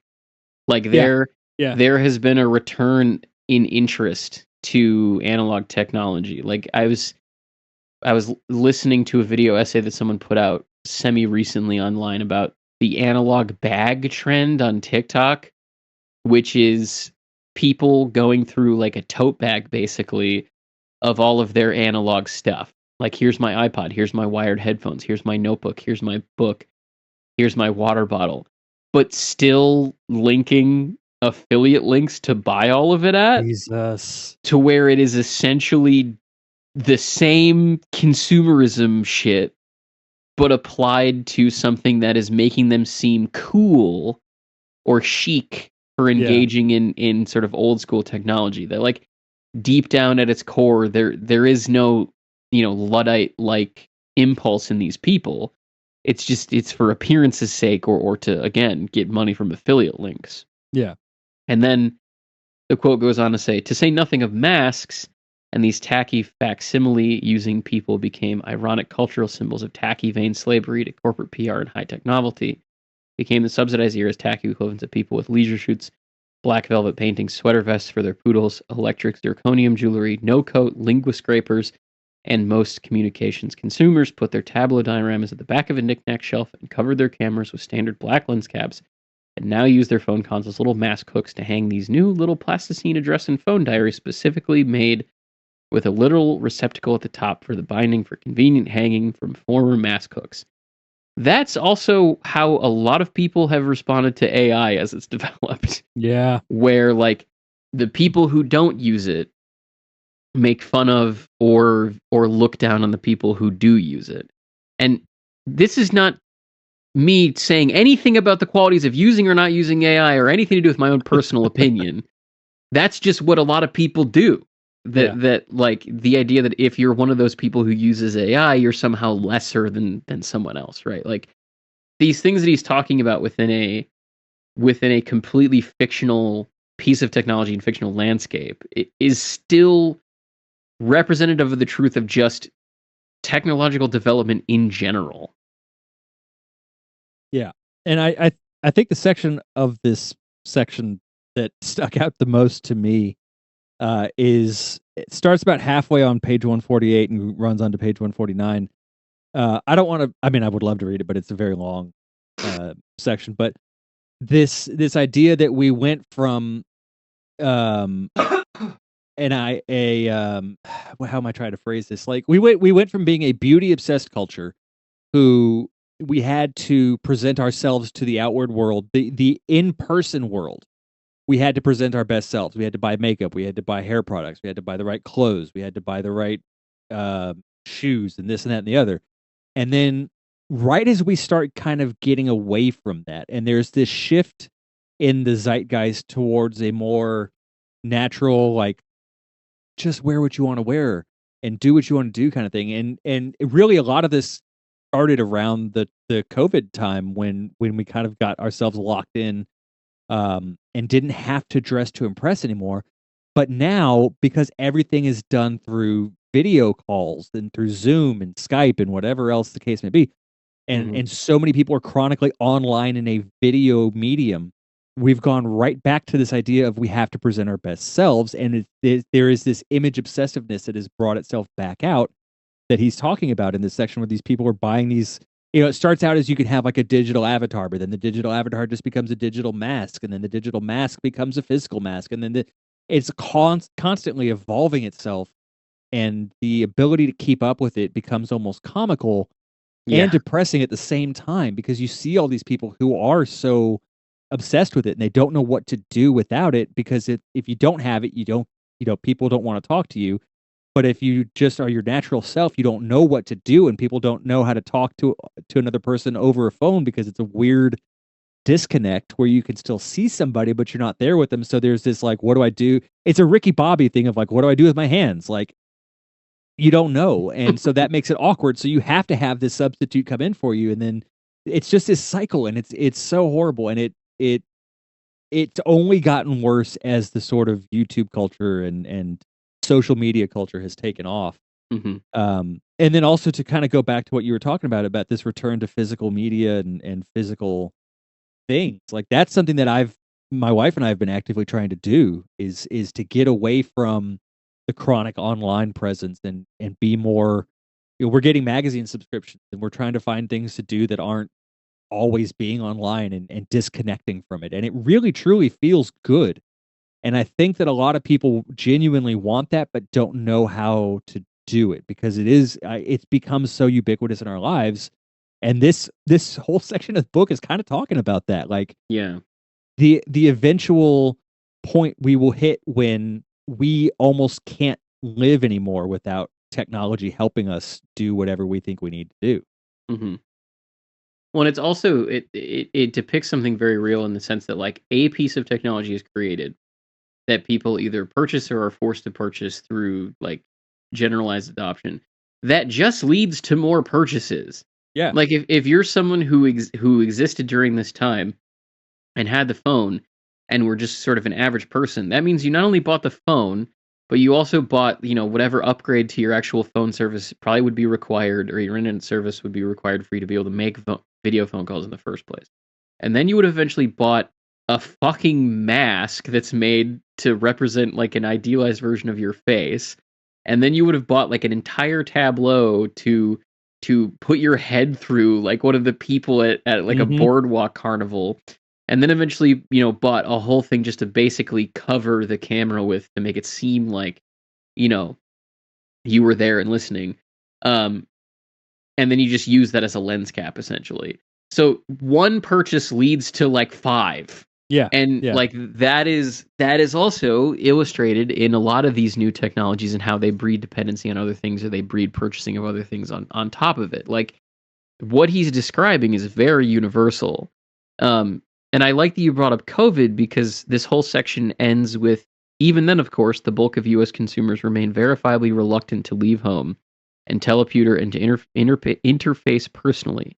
Though this phenomenon's endurance can't be attributed to the video phone fad per se, and anyway, the new panagoraphobia served to open huge new entrepreneurial teleputerized markets for home shopping and delivery and didn't cause much industry concern. What the fuck has the world been post-COVID if not that? Yeah. Yeah. Where, suddenly there are industries entirely built on people working from home now with as I put it, fake email jobs. Basically everything post-COVID that people engage with consumeristically is largely delivered either through Amazon or subscription services for auto replenishment or, any of these other websites. Like the idea of a pan-agoraphobia is very real post-COVID. And it's something that will come up later in the book. The idea that so many people don't leave their houses anymore is a big part of the world of this book, and that there are things basically keeping them inside, which has again taken on so much more relevance since I read this book for the first time, like to a frightening degree almost. Yeah. And I think that your point about like being so image conscious in the sort of like video calling during the COVID era or through influencers does lead to some of that agoraphobia. That if you're always presenting yourself as like the most done up, perfect, made up version of yourself over a camera, you're gonna be reluctant to go show someone the real thing. Yep. Like it isn't exactly the same thing as catfishing, but there's a similar psychology being applied there. Yeah. And I like that when he's introducing the different technologies that crop up over this section, he starts out by saying that like the masks that people wore started as just like a true representation of their face.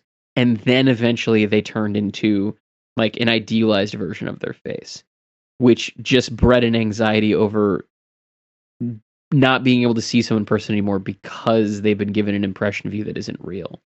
And then when it eventually turns into like the whole tableau, he makes a comment that it isn't just the face, it's also what your background is. And like how many people put the power broker in their Zoom backgrounds over the course of COVID for news interviews, or Nathan Hill's The Knicks was another book that like people started to comment that a lot of people would put on their shelves because it's colorful, it stands out, and if you're someone who's read that book, it says something about your intelligence level, at least in the perspective of a lot of people.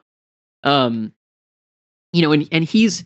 he's writing about this shit in 1996. Like it is absolutely crazy that you would be someone who is capable of diagnosing a problem that has become so real. And like you can comment that this is what he's talking about has existed within other different eras of technology or cycles of innovation, but specifically what he's writing about is something that has literally happened, which is much harder to do.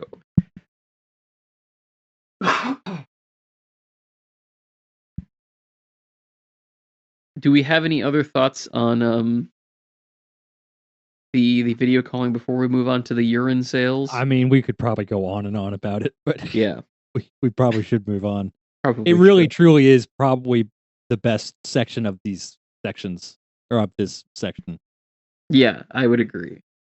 I'll read one more quote from it, which comes from 147.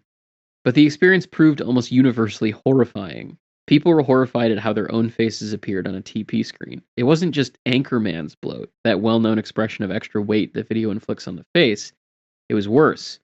Even with high-end TP's high-def viewer screens, consumers perceive something essentially blurred and moist-looking about their phone faces. A shiny, pallid indefiniteness that struck them as not just unflattering, but somehow evasive, furtive, untrustworthy, unlikable.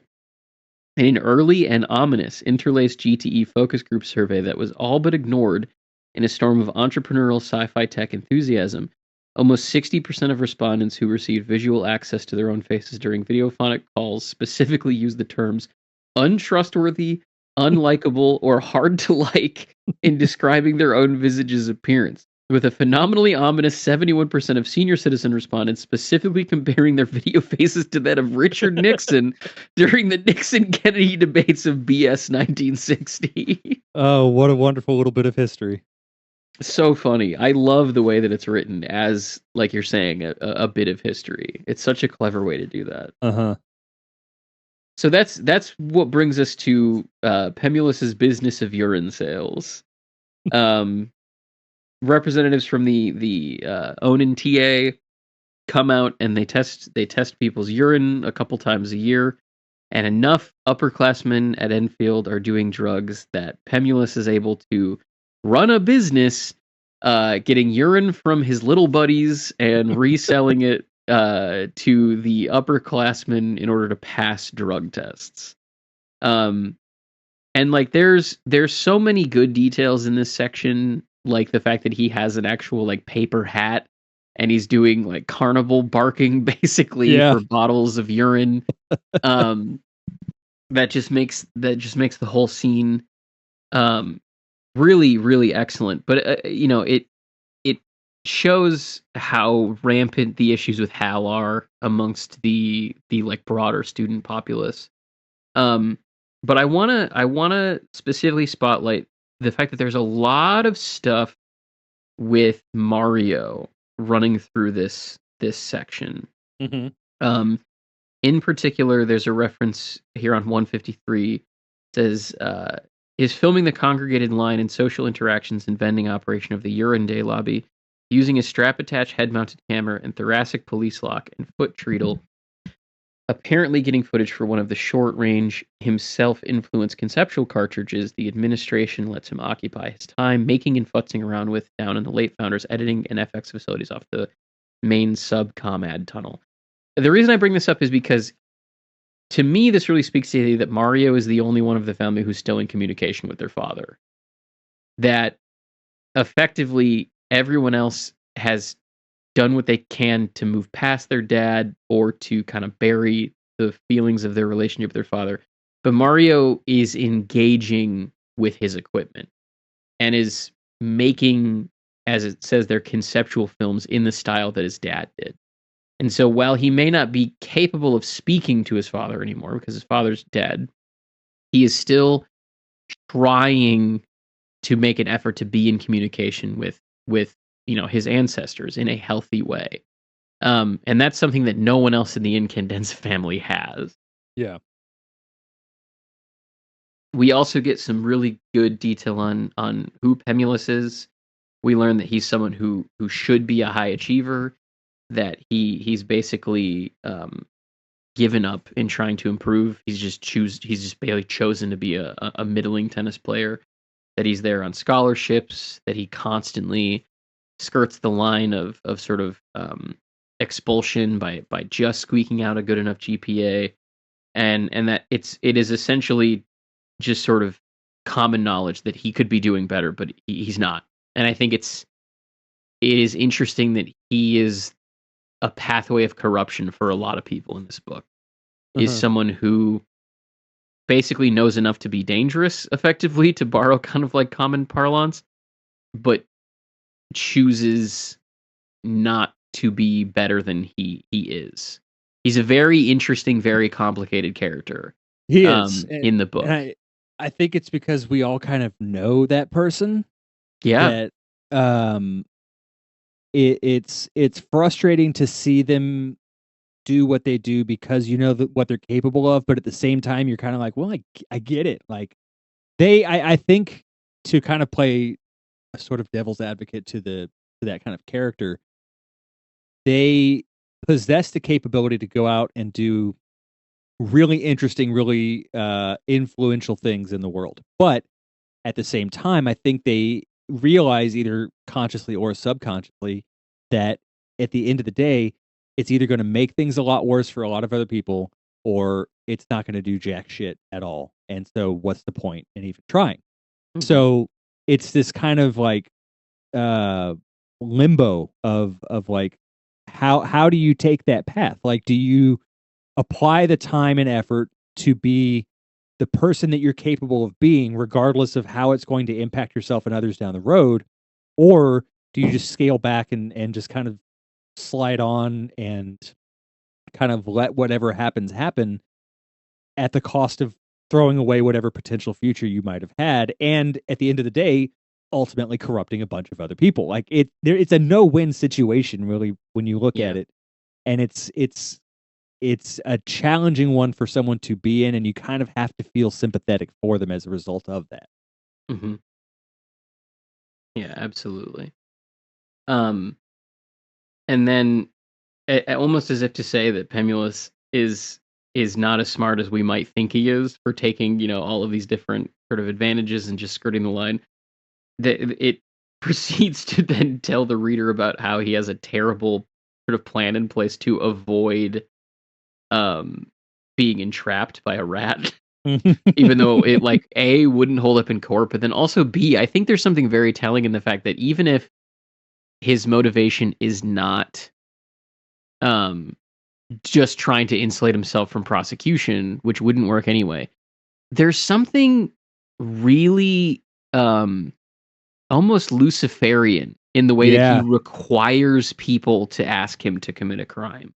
yeah, That he is someone who has enough vision of what he's doing and what it'll mean that he can kind of put people in that position where they need to admit something that they wouldn't otherwise do. Whereas like Hal probably doesn't view these things as having any kind of like long-term impact on him, right? Like he's probably at a stage in his life where he thinks that he can quit anytime and that things will be just fine. mhm, But in having his dealer require him to speak in that way about the drug use, something about that really makes Pemulus into like I said, like a real like Luciferian character, that he knows something that these people don't, and he's toying with them by making them say what he makes them say. yeah. All right, how do you feel about Hal's grandfather? Not great. Brought up a lot of Yeah, a lot man. of buried trauma for me. Good We, lord. we talked about this in our little private chat. Yeah. Yeah. It's a tough. This is a tough section to read through. This is a 13 and a half page monograph Yep. um where himself as a child in 1960 is being berated by his father, his drunken father, in a garage, as his father basically narrates his own failure at tennis and how his son isn't going to be a failure at tennis, how his son is going to be the successful pro tennis player. I hate and love this section of the book. Yeah, that's a good way to paint that. Because it's so convincingly written. Like anyone who's had a dad even somewhat like this just can like picture what that's like in their head.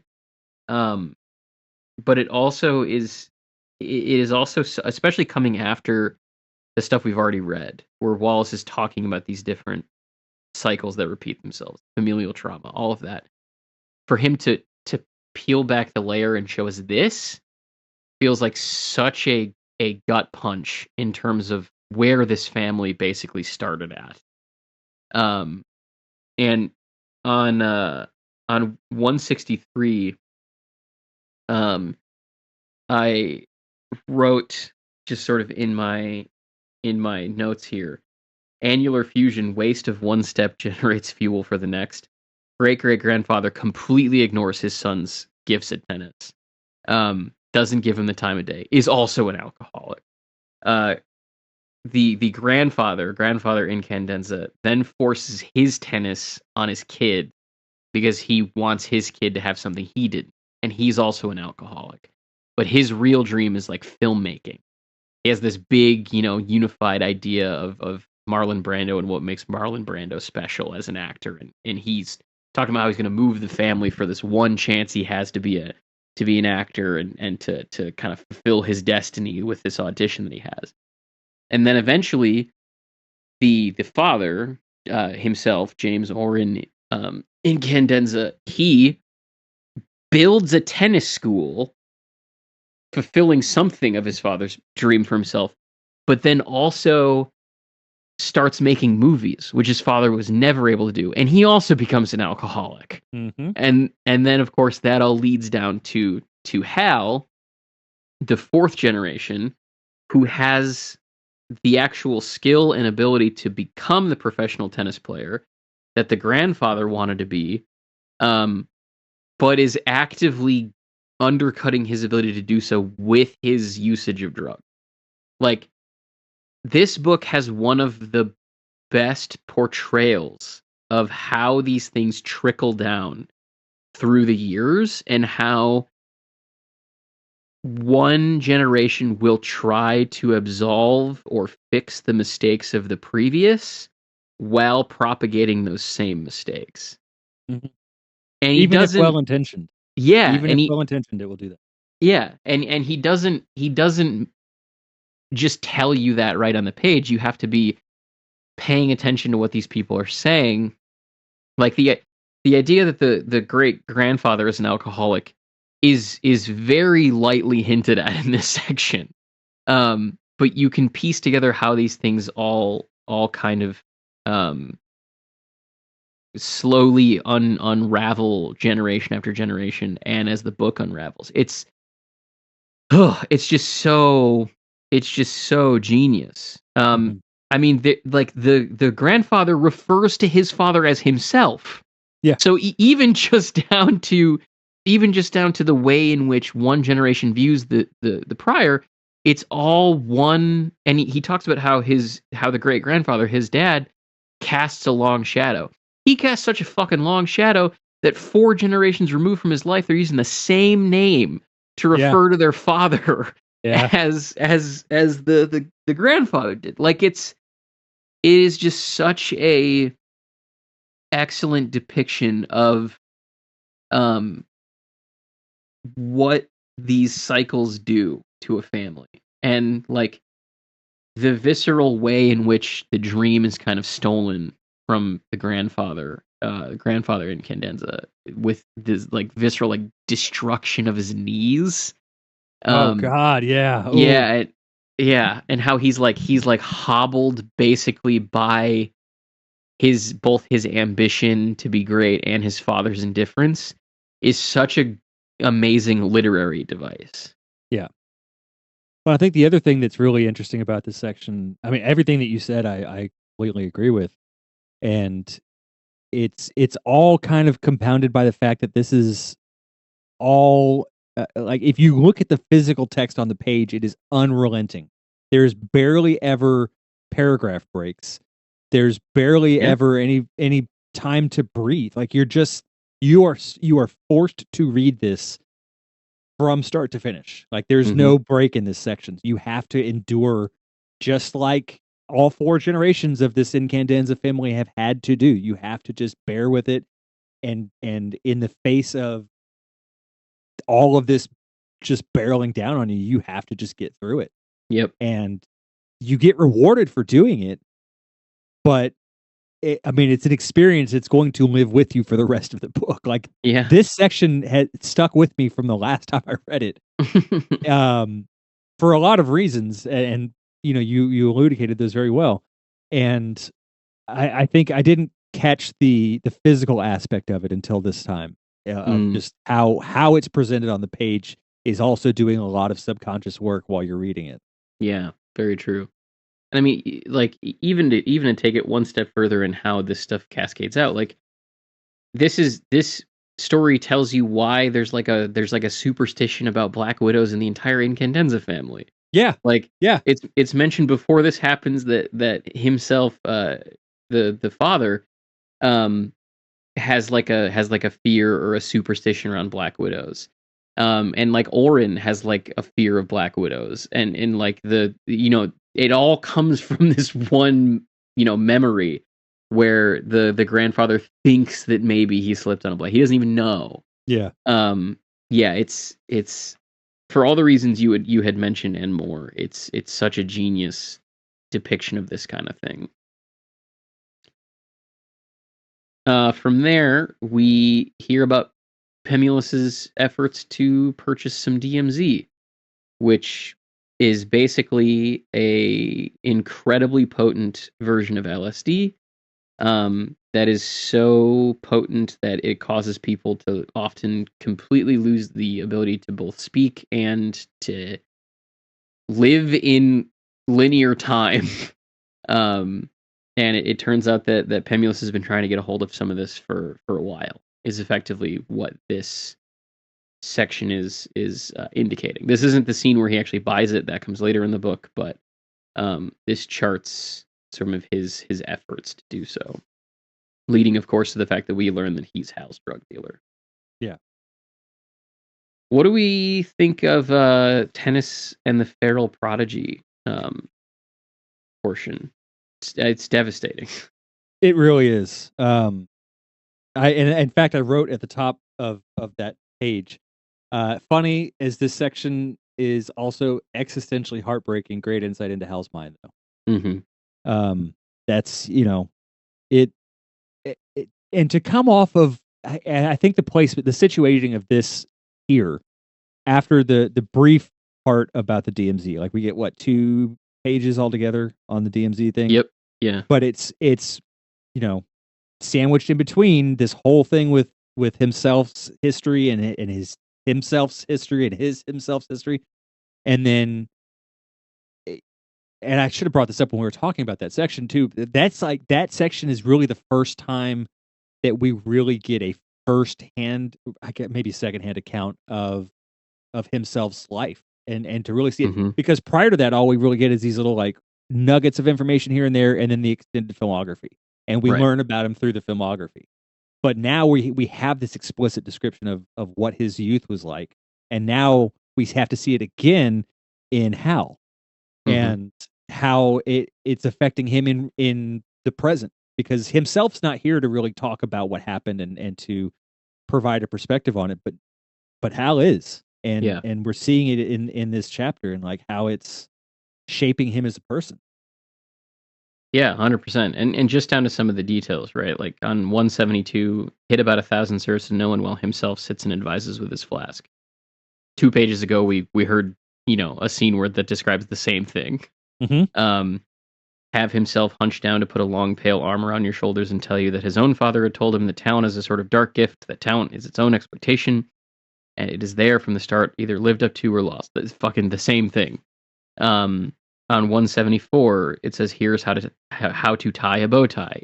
There's a portion in that garage scene where it's revealed that JOI is wearing a bow tie. Like it is, as you mentioned, such a perfect placement for this coming after that other scene, where it does just depict not just the pressure that Hal is under, but also just how it isn't anything that he probably asked for. Like you're introduced to this character and his sort of kind of prodigy ilk as very promising as the next generation who's going to step forward and play professional tennis and all of that. And then Wallace begins to break down the concept of why they're even there, right? Like, and with Hal, is he good at it? Yeah. Did he want to be? Probably not. Given how a lot of these kids have ended up, there was probably something else they wanted to do. But again, these cycles get in the way and push you towards something else. And that, I think, is important for, I would say, something that Wallace would go on to develop a lot more with the Pale King than this book. That this idea that often what you end up with is not necessarily what you would have chosen, but how do you make peace with that?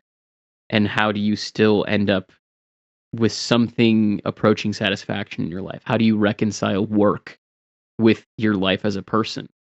I think some of the developmental seeds of that book are in this sort of familial portrayal and how Hal, that we see in this section in particular, is pushed into this game and into this way of living.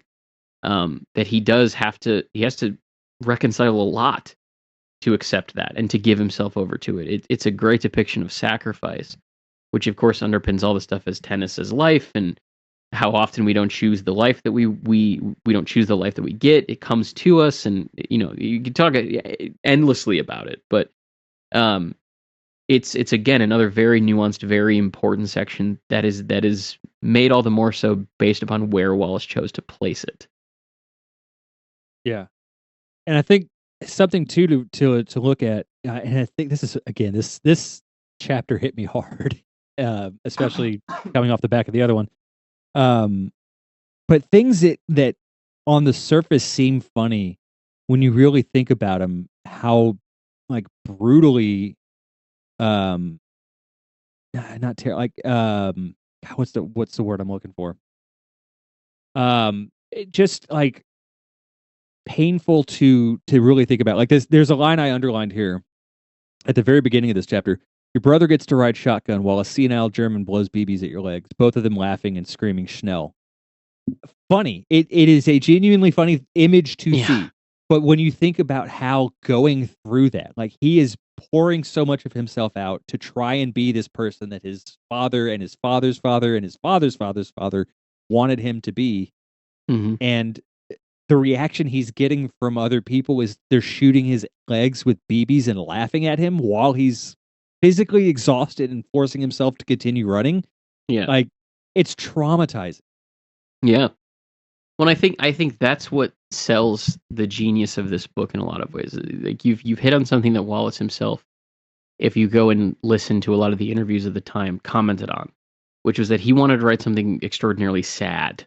And he was very upset by a lot of people mentioning how funny the book was, that they had told him he'd written a funny book. And there is something inherently comedic in the fact that like he is also wrong in that the book is fucking hilarious. It is consistently one of the funniest books, but it is also very sad. And what you're pointing out there with that specific image, especially with the fact that it's followed up by the line, "This is how to Schnell," which is inherently a funny way to kind of make that transition. It is both tragic and comic. He is walking the line between those two things extraordinarily well. Where to see, and I think this is what really upset him, to see it as humorous implies that you read it, but probably not that you understood it. Mm-hmm. And that to see it as sad is that you have both read and internalized what he wrote.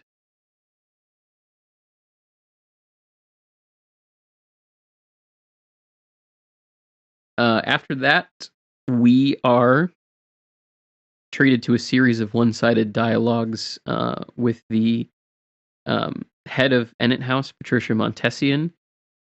This is where we get some updates on different Ennet House residents that we've been introduced to. I am sure that you could go through each of these descriptions and figure out who they map to. And I'm sure that it would end up adding up to pretty much all of the characters that we've been introduced to. I am not well read enough on the book yet to be able to do that.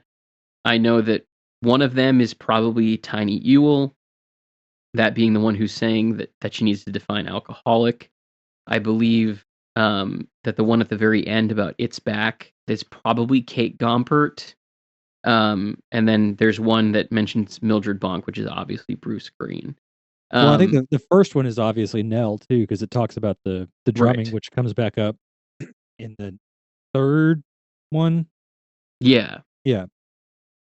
So I like this is a kind of a way of Wallace beginning that Sierpinski gasket idea of someone gets introduced, some time passes, it comes back around.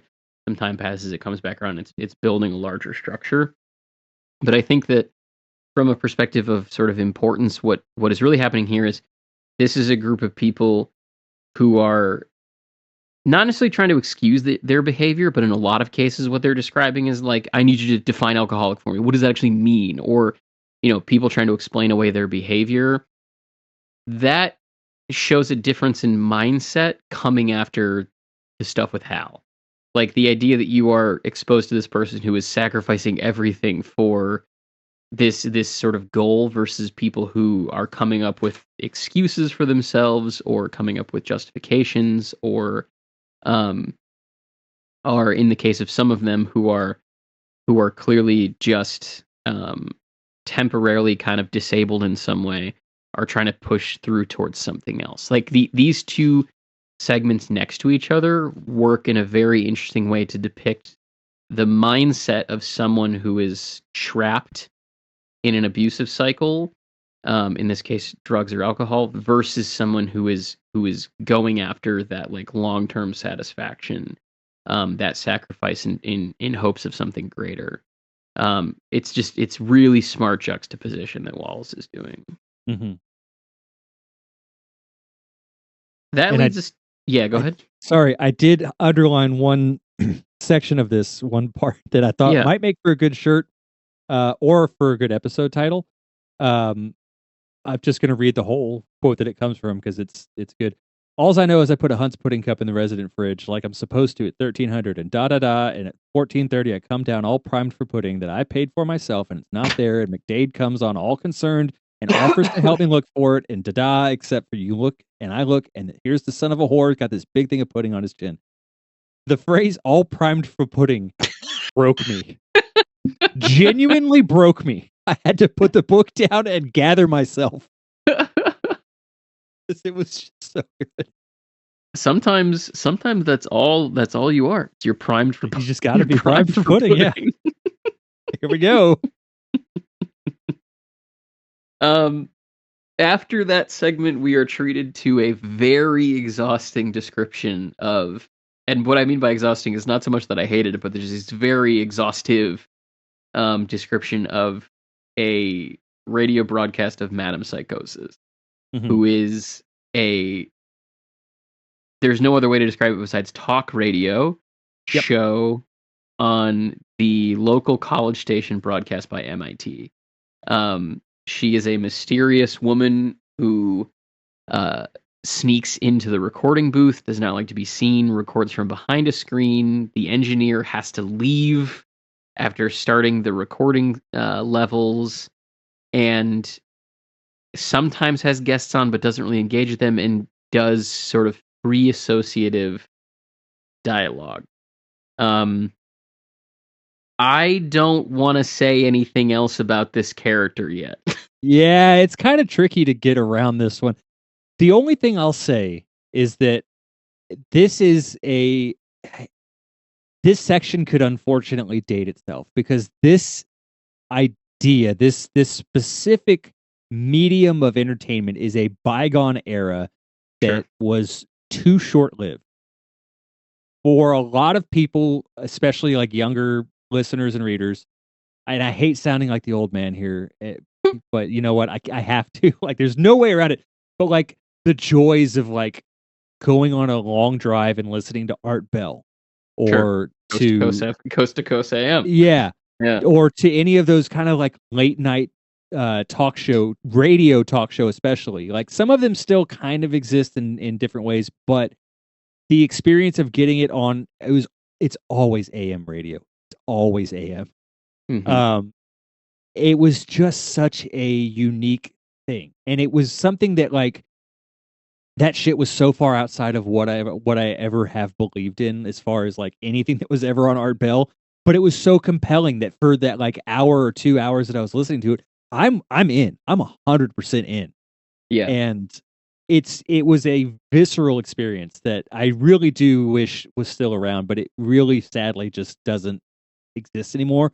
So if you didn't get to experience that, this chapter is still good, but I think if you have that kind of like context, that relationship with that media, it just hits so much better because you know this kind of person. Yeah, and again, the important thing to keep in mind from the previous footnote is that Madam Psychosis is someone who is in several of JOI's films, and in particular was in the Infinite Jest recording attempts. She's always listed as being in the credits for those. I think after the first one. Um, so she is related to himself in a very big way.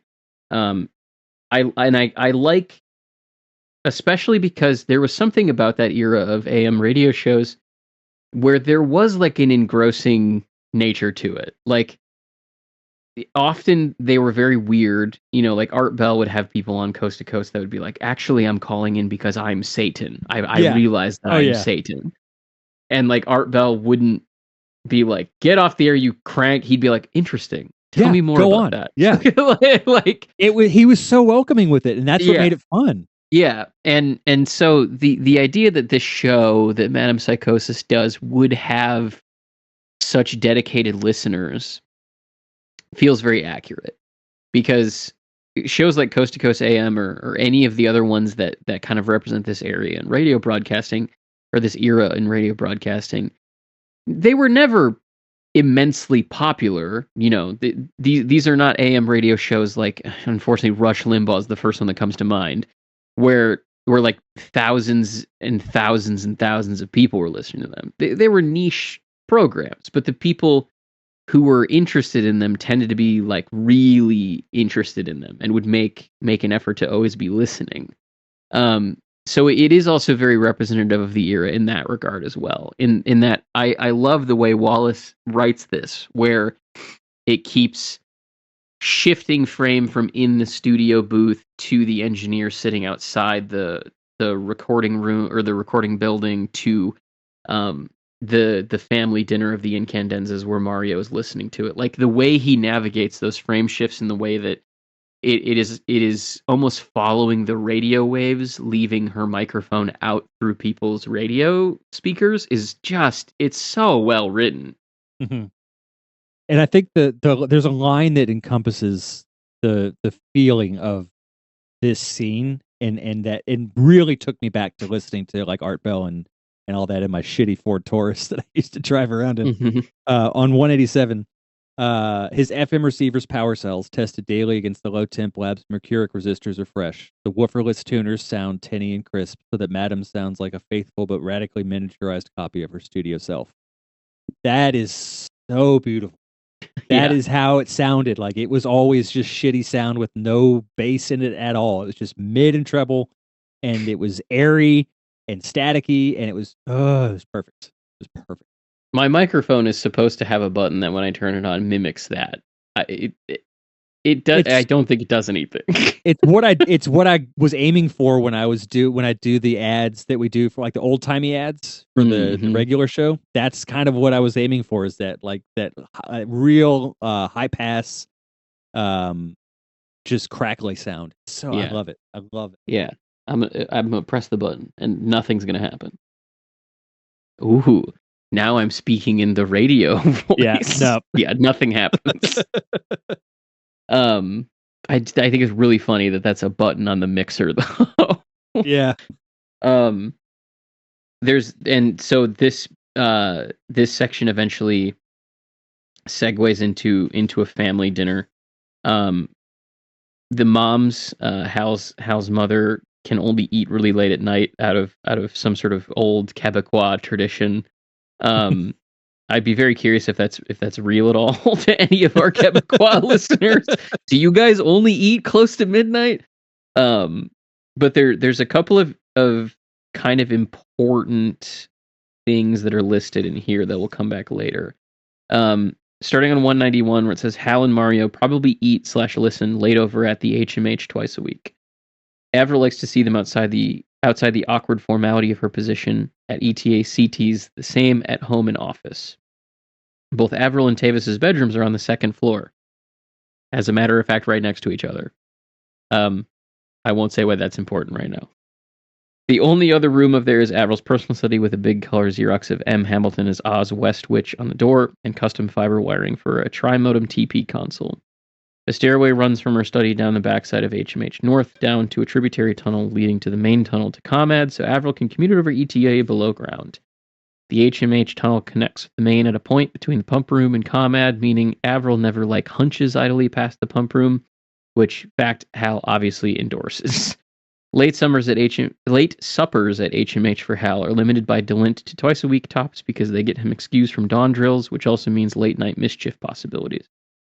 Sometimes they bring Canada's John, no relation Wayne, over with them, who Mrs. I likes and speaks to animatedly, even though he rarely says anything the whole time he's there, and also eats like a wild dog, sometimes neglecting utensils altogether. I'm not going to explain why that's important either, that John Wayne comes over for dinner. But it gives us a couple of things to keep in mind as we go on. And then as kind of dinner breaks up, this is another case of just like really well written stuff with families. Like, and there's also another great onomatopoeia in here as Hal always whumps his gloves together. Mm-hmm. But this exchange between him and his mom, where it says Hal always whumps his gloves together and smiles up at her and says, "Make trouble?" after she asks what he's going to be up to. Like, that's just such a family bit that exists with parents and their kids a lot. It's really nice to see that depicted in fiction. Then we have our last section, which is a description of the kind of constellation of buildings that Ennet House is related to. Mm-hmm.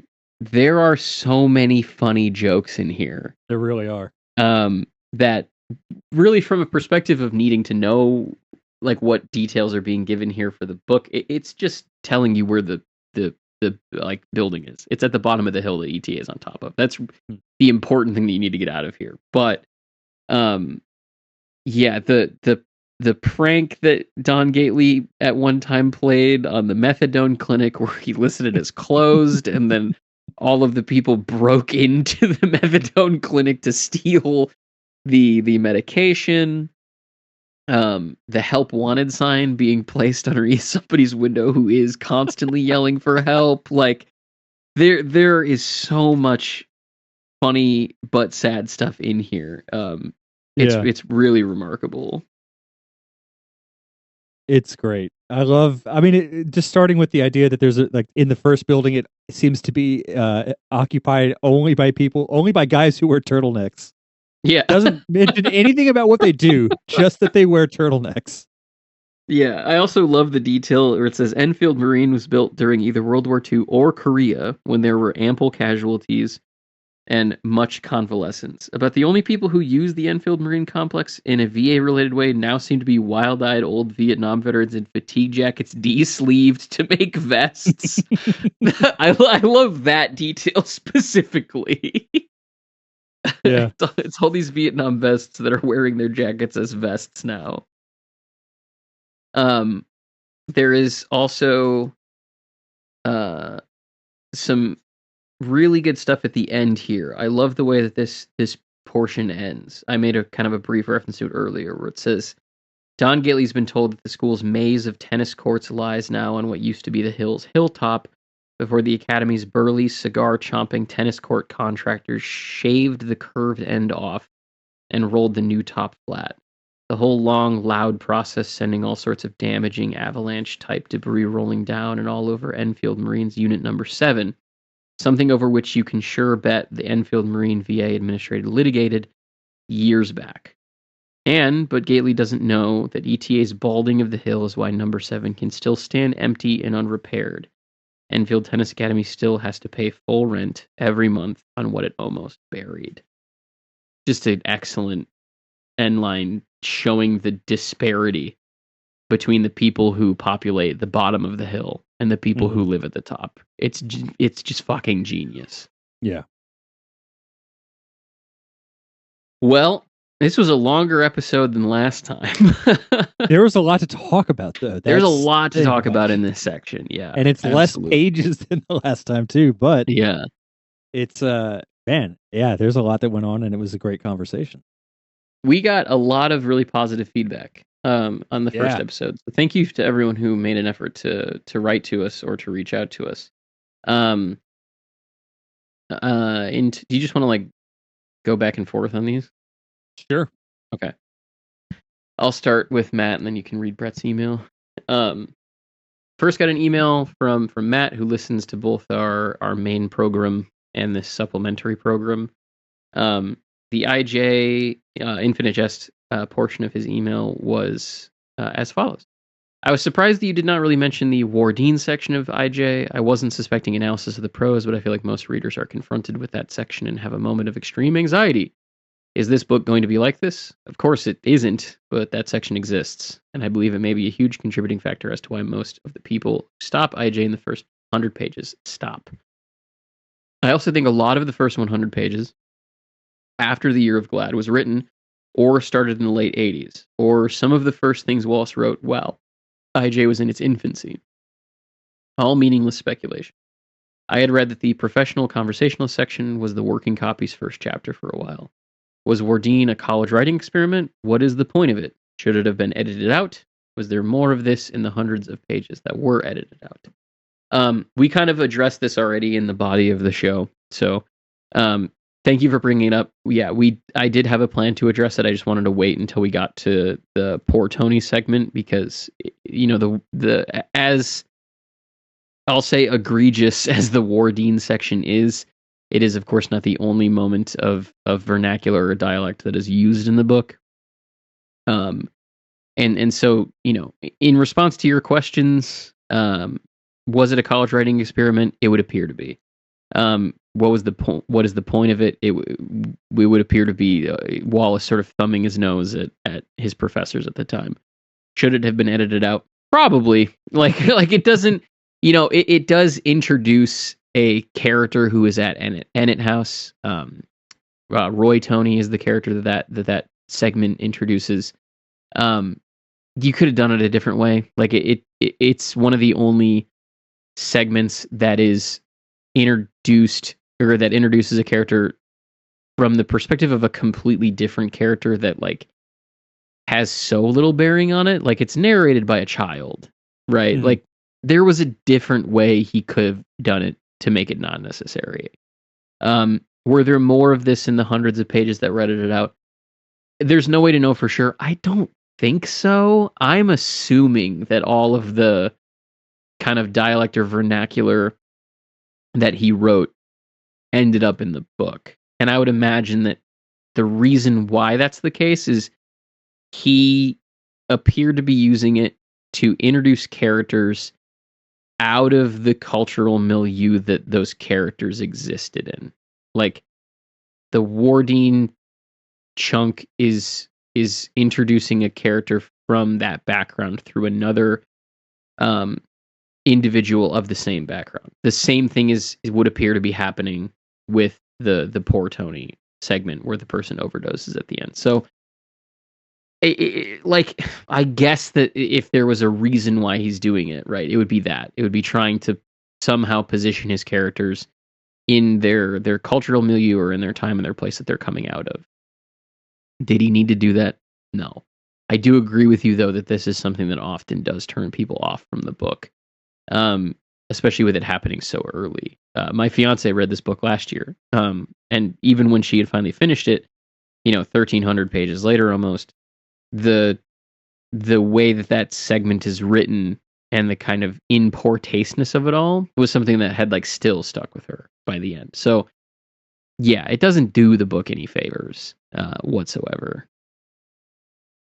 Yeah, I would agree. It's really kind of in a book this long, you would usually anticipate finding sections that you think really need to be cut. And I think that might be the only one that I can think of. I mean, something might come up later that I say that might also need to, but Only one so far, at least. it's the only one so far for sure. Yeah, and I think you could easily remove it; wouldn't have any impact on the rest of the narrative. Really, I mean, I think your point about him kind of using it to thumb his nose at his professor is probably exactly what it is, but it makes it kind of a petty reason to put it in there. So I don't know.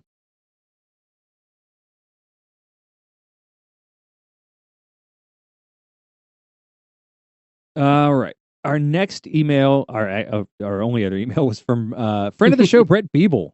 Brett, for those who have listened to our coverage in the past, Brett was instrumental in us covering Mason and Dixon. I genuinely don't think we could have done that book as well as we did without his companion book and his emails with us. He was Yeah. invaluable resource for that book, and we loved having him on the few times that we had him on. We're going to try to bring him back on in the near future. So Brett, thanks for writing us. We always appreciate it. So Brett said, just a quick note to say how much I enjoyed the first IJ episode. Once at a Pinchon conference, I overheard a scholar talking about, quote, outgrowing DFW. He didn't mean it in a snide or pretentious way. There was something almost guilty about it. It's just an academic trying to explain. And I thought it was one of the most profound things I'd heard about Wallace. For starters, it works as a critique. Parts of DFW have always had a lot of immaturity about them for me, immaturity that blocks the central lessons of the work. I'm thinking about the secret compulsive masturbator story from the brief interviews that turns into an academic paper outline. Large sections of Broom make sense considering DFW wrote it as an undergrad, and Big Red Sun on the essay side. Pynchon has these moments too, of course, but it hits more with Wallace.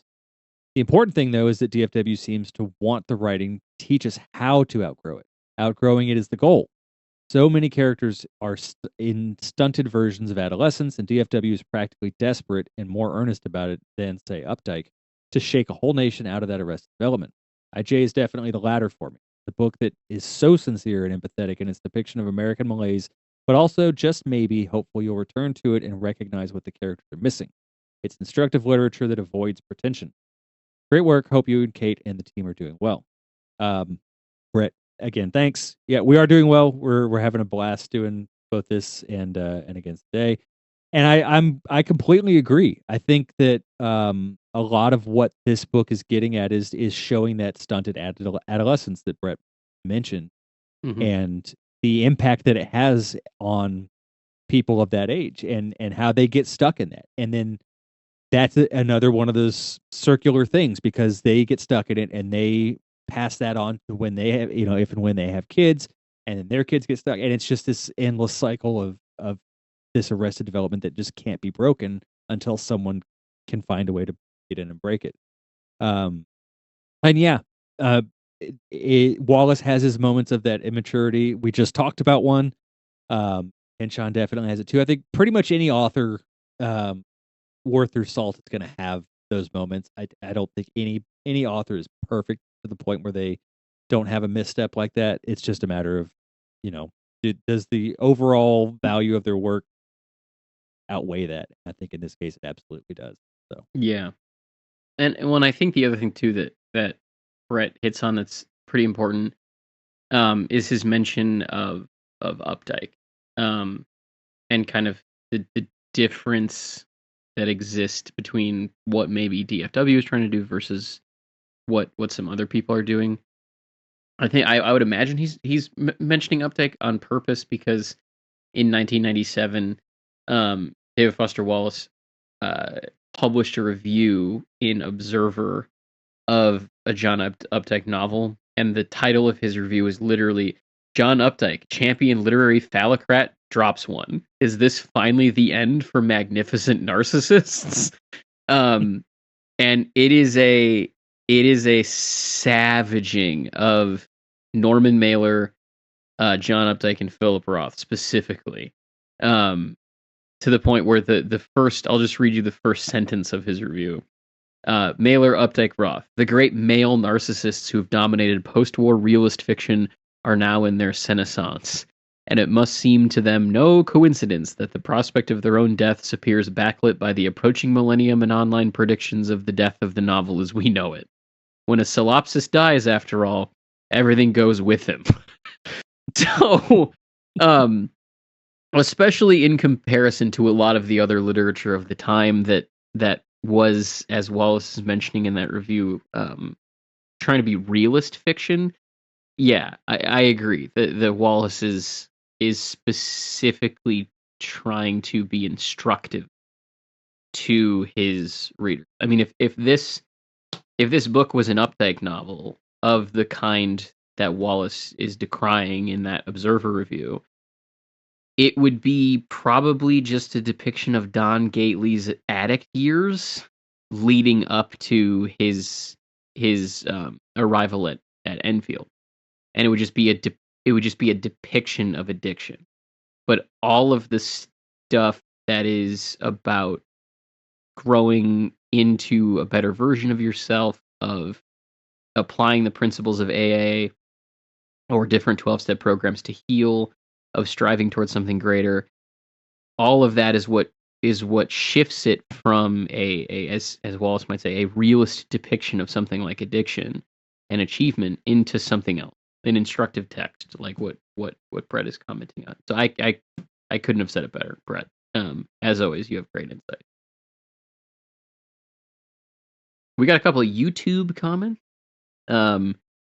First, coming from, I'm sorry, it's the Chinese characters or some sort of language from that realm of the planet, and they say, the page count where things congeal seems to vary greatly with different people. I had seen 100, most say 200, some 250.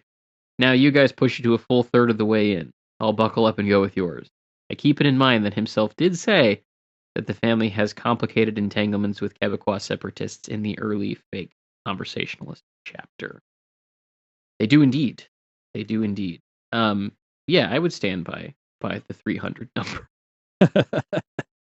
Which seems like an tall almost order. unfair request to make of someone. Like, just push through to page 300. But it's not like the first 300 pages are such a slog that you can't get through them. I think it's just, you have to understand that the tone and theme setting and world building and all of that is crucial to the rest of the story. So you kind of have to, like, pardon our dust on the first few fours of this book while we get to the nicer areas and work our way up towards the penthouse at the top. Basically true. Our other YouTube comment came from Calum1991 Yo.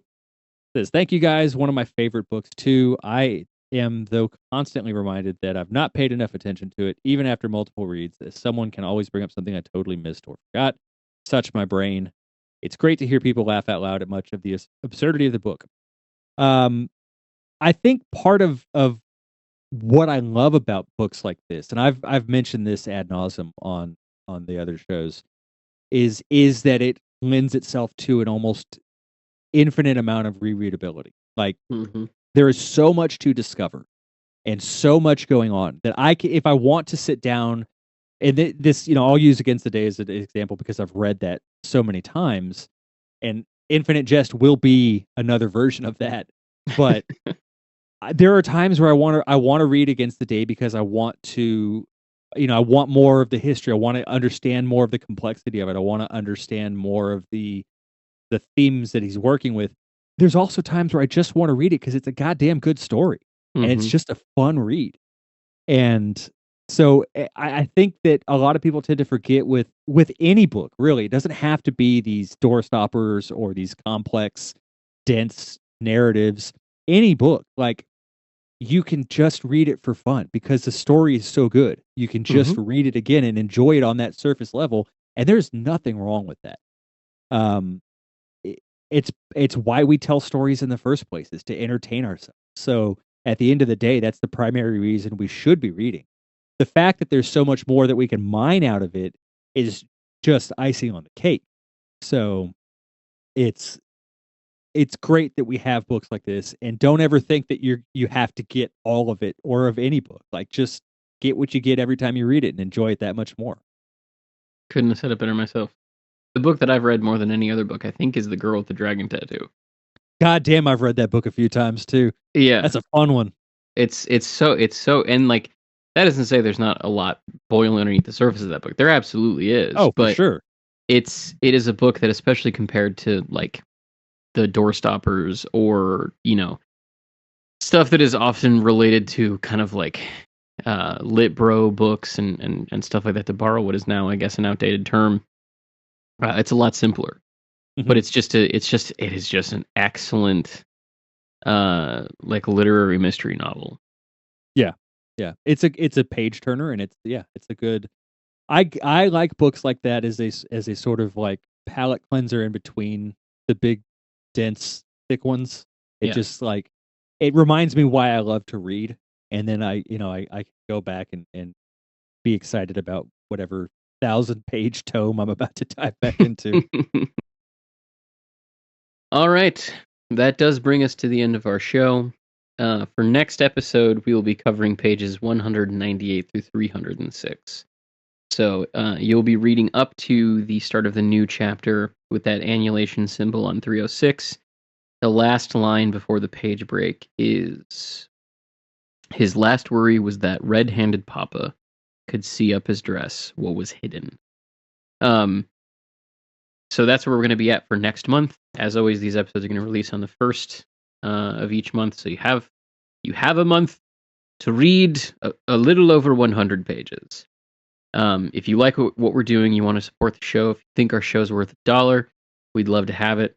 Please support us on ko-fi.com/mappingthezone. Any funds that you donate there will be used to pay for our hosting fees and to work on some longer term projects like hiring an editor, for example. And you can also support the show by subscribing to us on Apple Podcasts. That's true. Get these episodes a week early. Yes. Well, I'm working on some other stuff to dump in there as bonus stuff, but that is a great way to help us and make sure that you get something before everybody else does. You can feel proud of it. Another way to support the show is by buying merch. If that is something that will more readily rattle your saber. We do have a Infinite Jest shirt up on our store now. It is designed by fellow host Luke. It is the original Latin motto for Enfield Tennis Academy, and you can get that on any number of pieces of apparel. You can check out that and any other merch that we may have that you would be interested in on our spread shop, which is mappingthezone.myspreadshop.com. You can also, it looks good. I got myself one of the show art shirts, and it came out really good. Yeah. That was where Obliterature used to sell his stuff a long time ago. So the actual quality of clothing is not bad. If you want to get in touch with us, like our listeners who emailed and commented on this episode did, you can do so in a number of different ways. You can email us at mappingthezonepod@gmail.com. You can reach out to us on Twitter at PinchOnPod, on Blue Sky at Mapping the Zone. We are on Instagram at Mapping the Zone Podcast. And you can just comment on this if you happen to be listening to it on YouTube. We'll get that notification as well. And until next time, thanks for listening. Bye. Bye.